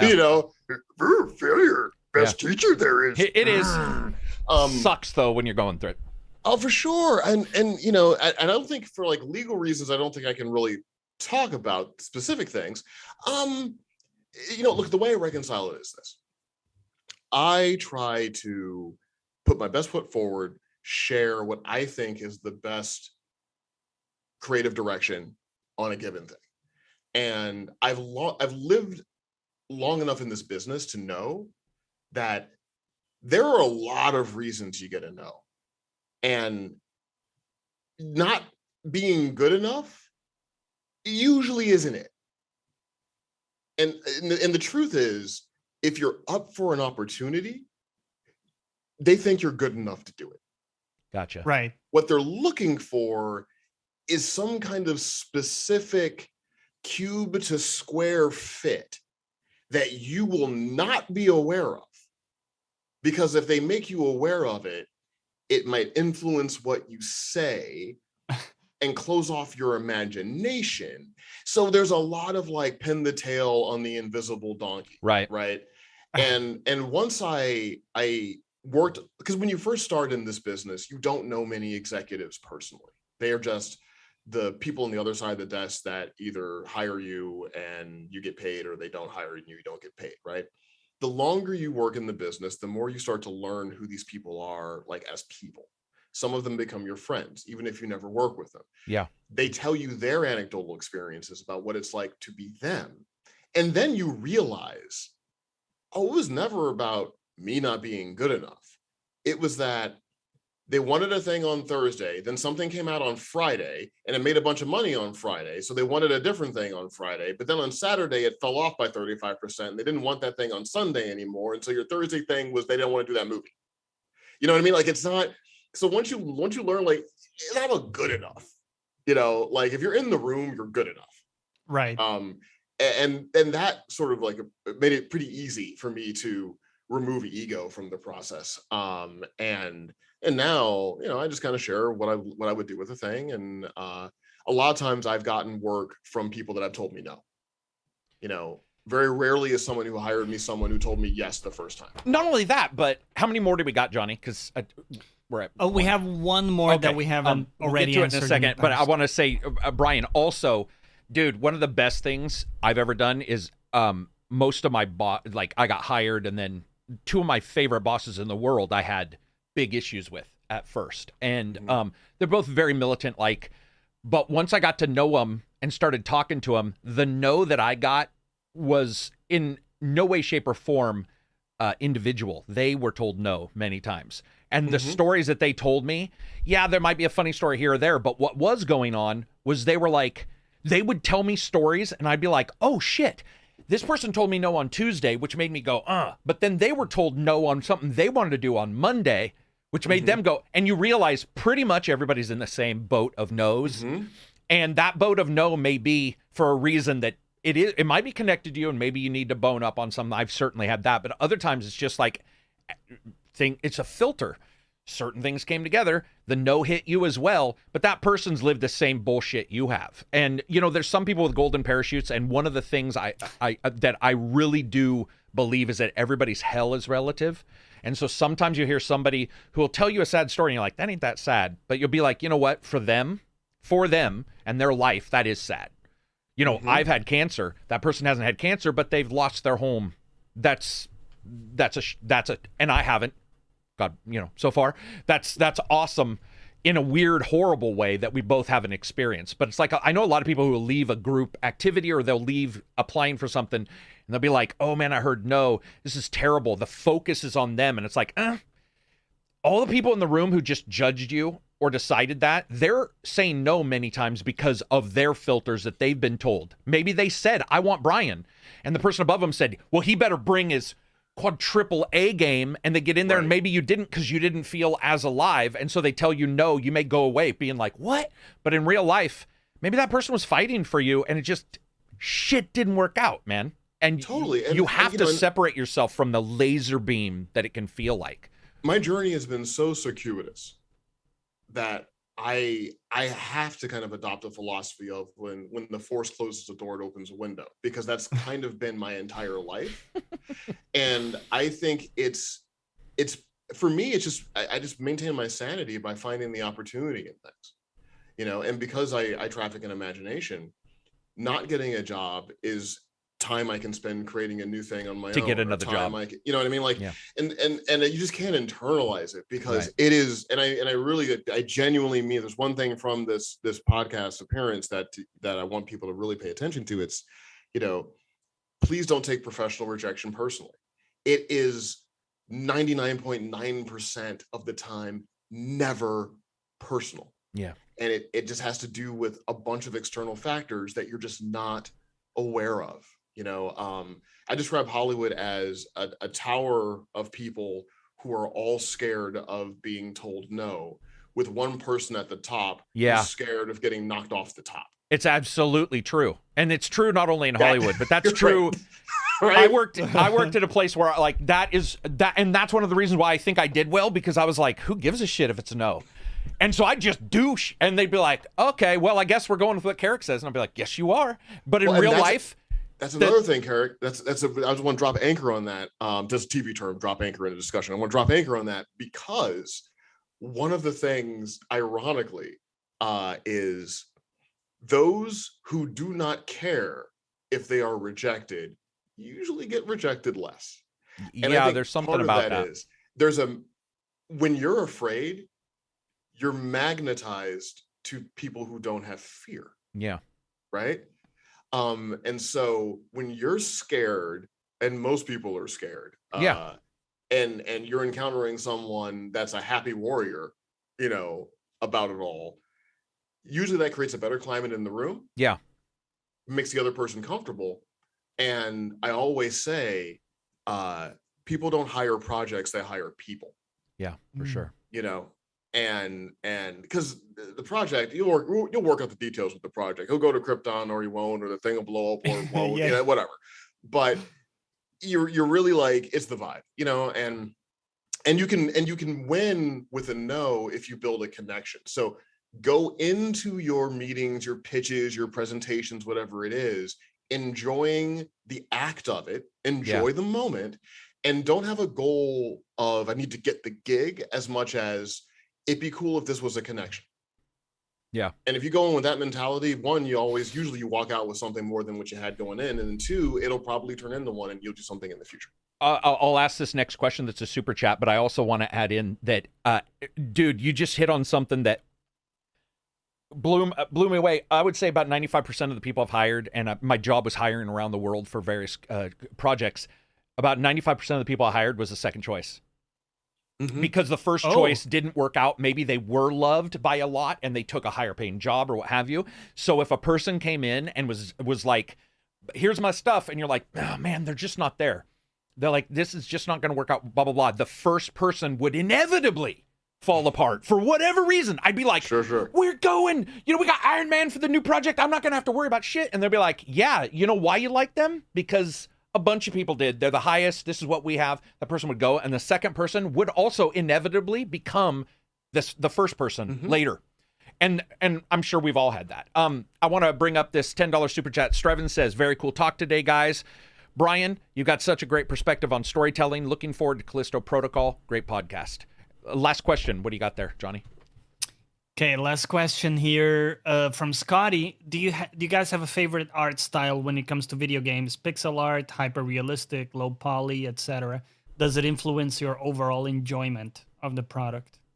Well, first, thank you to the person that left Strevin. that last comment. Yeah, very nice. Appreciated that. Thank you very much. No, I mean, no. It's look. If I were to just tell you right now, like if I look at like what games I've purchased, they tend to be, kind of your AAA realistic graphics kind of experiences. However, like, there's a lot of things that I love. Like I love cell shading. When it shows up, it's more about, I think, how it's all coming together in motion in gaming than just is the image interesting, if that makes sense. Like cell shading in Borderlands works for me most of the time. Cell shading, in like 13 didn't. Yeah. It's not like my opinion of cell shading. It's everything kind of built around it. I will say it is difficult for me now to joyfully revisit the era of brown of the Xbox 360. Yeah. Yes. I already knew what he was going to say. Yeah, the moment you mentioned it, I'm like, yeah, dude, it was ridiculous. It was like people discovered another. It's like the rods in their eyes suddenly started working again, and they're like, "Whoa, there's blue and yellow. Let's at least do that." It's a little rough for a bit, dude. It was I remember walking out of Fallout 3, in fact, and that was a Xbox 360 game, and I told my friend, he's like, "Hey, do you like this game?" And I'm like, "It's a brown simulator. I fucking hate it. It looks terrible." And admittedly, it took me a long time, and then it's become my favorite game. But I did not think of that, Brian. Somebody else brought that up in our Discord a couple weeks ago. They were like, all these games are brown. And admittedly, I did find out later there were some reasons why that was done. I'm sure it optimized this or that. Bro, you're right though. It's ridiculous when you go back and look. You'll be like, oh my God, they are all brown. It's super rough. Yeah, it's super rough. And you look at these games that, by the way, we might have loved them. But you know how you're in the pot and it's slowly boiling. You're not really thinking about it, and then you look back and you're like, "What?" And it may percolate. Yeah, it's hot in here. It's brown around here, but everything else was brown. Dude, and that's why I think, by the way, I think Halo worked so well. Yeah, I do believe that Halo... It broke out of that color palette. It did. And you saw Resistance, which Resistance 2 in particular looked fantastic. Killzone looked fantastic, but there's something about that aquamarine, crystalline kind of thing that makes a person go, oh, God, thank you. You know, I don't know. Maybe it's because we walk outside and there is brown for a lot of us, and it is just ground. Well, I think part of it is that I call it like, you know, the Halo color combination or the Avatar color combination. Avatar. Yeah, absolutely. It's fairly rare in nature. That's true. And so I think our eye immediately recognizes that as different. Dude, that's so... I didn't even think about this. I'm gonna have to write I never thought about that. As you just said, we see a lot of brown. Yeah. Yeah. And gray for like Fallout. And then brown was my issue there. But then when I saw it, dude, that's a poignant point right there. I hadn't thought about that. That's absolutely right. It's just not a combination you see naturally occurring a lot. I mean, some tropical environments for sure, in specific places, but you know, in the biomes that we normally, you know, travel through, not really going to see that combination. Is that why snow levels, and this is, so I have talked about this in the opposite way, that snow levels bring the child out in me.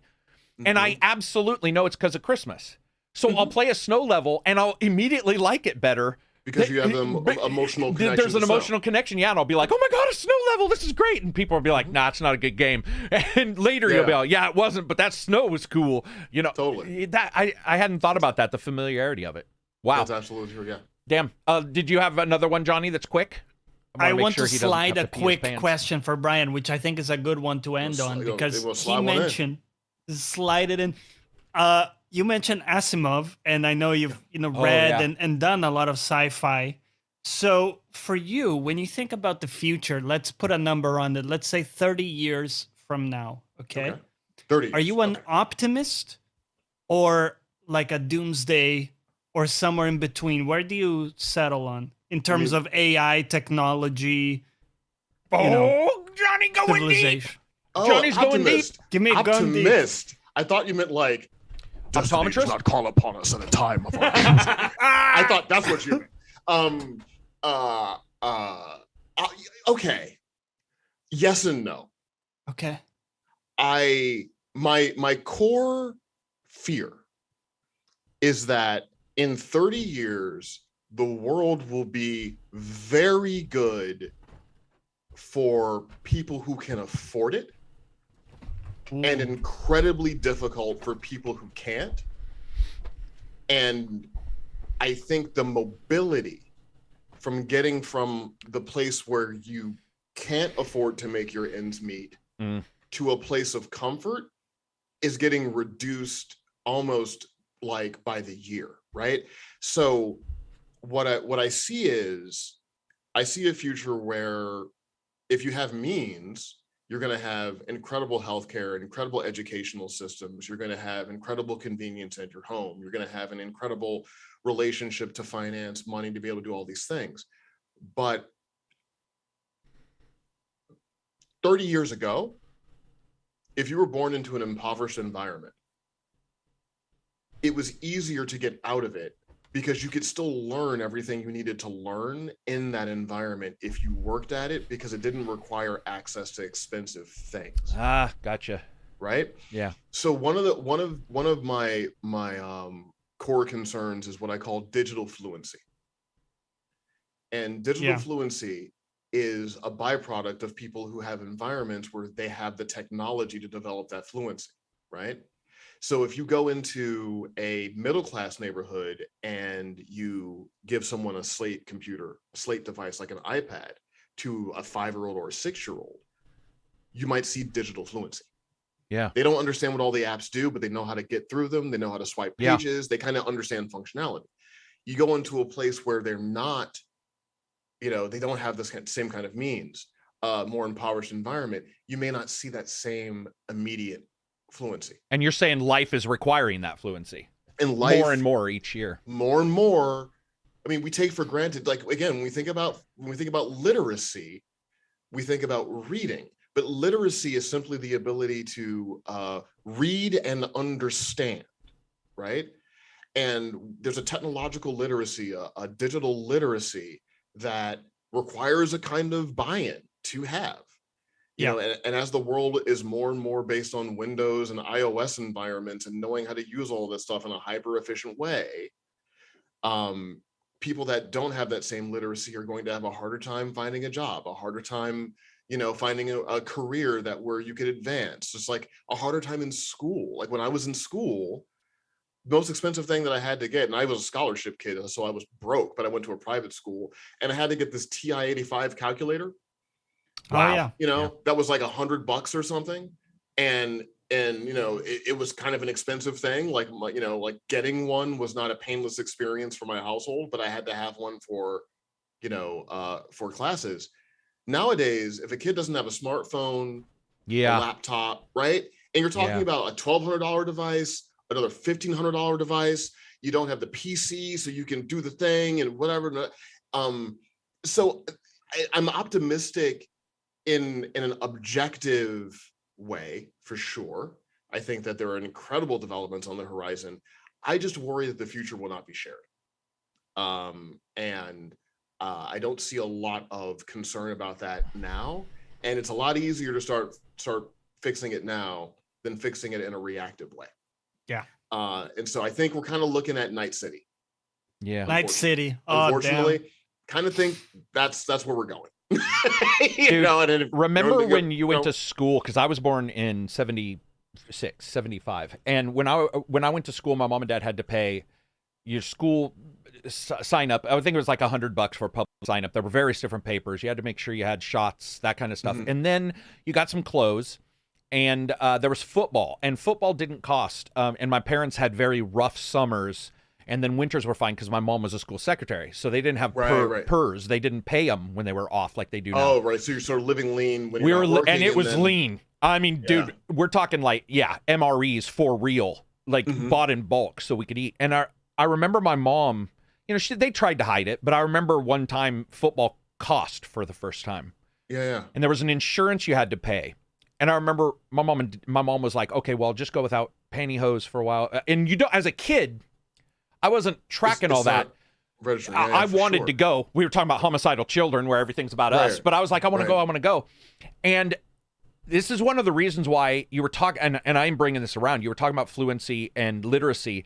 This is one of the reasons why I always help my parents, because they are illiterate when it comes to technology now. And in them, I see, like you said, in places where they're not able. That's what I see in my parents who don't have a literacy. So when they do see a desktop or a link, they click it because there's just no thought process. There's no familiarity with it. Right. And if you even look, and so if anybody here is trying to figure out how to draw any correlation, I would say there's a very good chance your parents are exactly the kind of like lack of knowledge as what he's talking about, if not way worse, because many times they'll have some kind of connection. Somebody else may not even have the ability to have a cell phone, which is weird that some places require it. But I want to say this, dude, you're the best fucking podcast invitee ever. I'm always happy to be amazing, here, dude. I know. Always have great conversation. This is what pisses me off, because we've talked, and I always watch your stuff. I read your shit, and I'm like, okay, we gotta get them. And I admittedly, I just get in a funk where I forget, like it's Friday to Friday, and I don't invite you. But dude, seriously, your ability to explain yourself is so dramatically master Jedi level that when you talk, Yeah, people dude. are, I bet you somebody's going to comment about this and be like, it's the first fucking podcast. Karak Because hasn't people talked can to be everybody. good at one thing, but then like being Dude, articulate it's at insane. explaining It's it. insane. Yeah. I was sitting here going like, oh my God. Like, there's so much. I'm going to Well, definitely I listen knew to this whose a couple podcast times. I was coming on, so I You got gotta to be bring prepped, my right? A game. Dude, I you had to brought- bring my stuff, you know. Yeah, the You problem brought is some your nuggets, A game dude. is Brought like some my nuggets. Q or S tier game. Like I'm not even there yet, dude. You're simply one of the best people that I've ever met. One of the most intelligent people. But your ability to parse data and give it to people. I saw people in the chat even saying the same thing and saying like, oh my, like this is awesome. I think we had a structure when we started. And I admit some people are going to be Went out mad. the They'll be window, like, dude. what are It's- timestamps? I'll be like, I don't even know how to timestamp something like this. Dude, if anybody gets a chance, Bryan Edward Hill on Twitter, Titans, writing Power Rangers movie. There's a reason why he's doing all this. Did Batman and the Outsiders, which I've now got. I admit I didn't get a chance. Killmonger, American Carnage. What other stuff are you working on right now? Oh, Callisto Protocol, writing That's the comic. upcoming. Yep, you can pre-order that game right now if you want to. I hate to suggest that to people, but I like the people that are making it. So there's pre-order. It's possible. It's But possible. it's a cool game, and I love working in the comic book. That'll be good. And follow me on Twitter. I have a bunch of really cool announcements on the way. I'm very busy. I'm just, I got NDAs all on top of me. But Yeah. I just want to say, well, thank you, Karak, for the kind words. Yeah, dude, and it's thank you, awesome. Johnny. Like, it's Yeah. always a pleasure For sure. being here, and thank you everyone who was listening to this and commenting, and thank you for the questions. It's all great. You can find me on social media. Everything is basically my name, Bryan Edward Hill, and everyone just stay safe out there and keep positive. That'll end it for us. Thank you, everybody, for watching. If you get a chance and you are watching and you remember some stuff, feel free to put some timestamps in this. I might have to grab somebody and ask them to do it. But thank you, everybody, for watching. Peace out.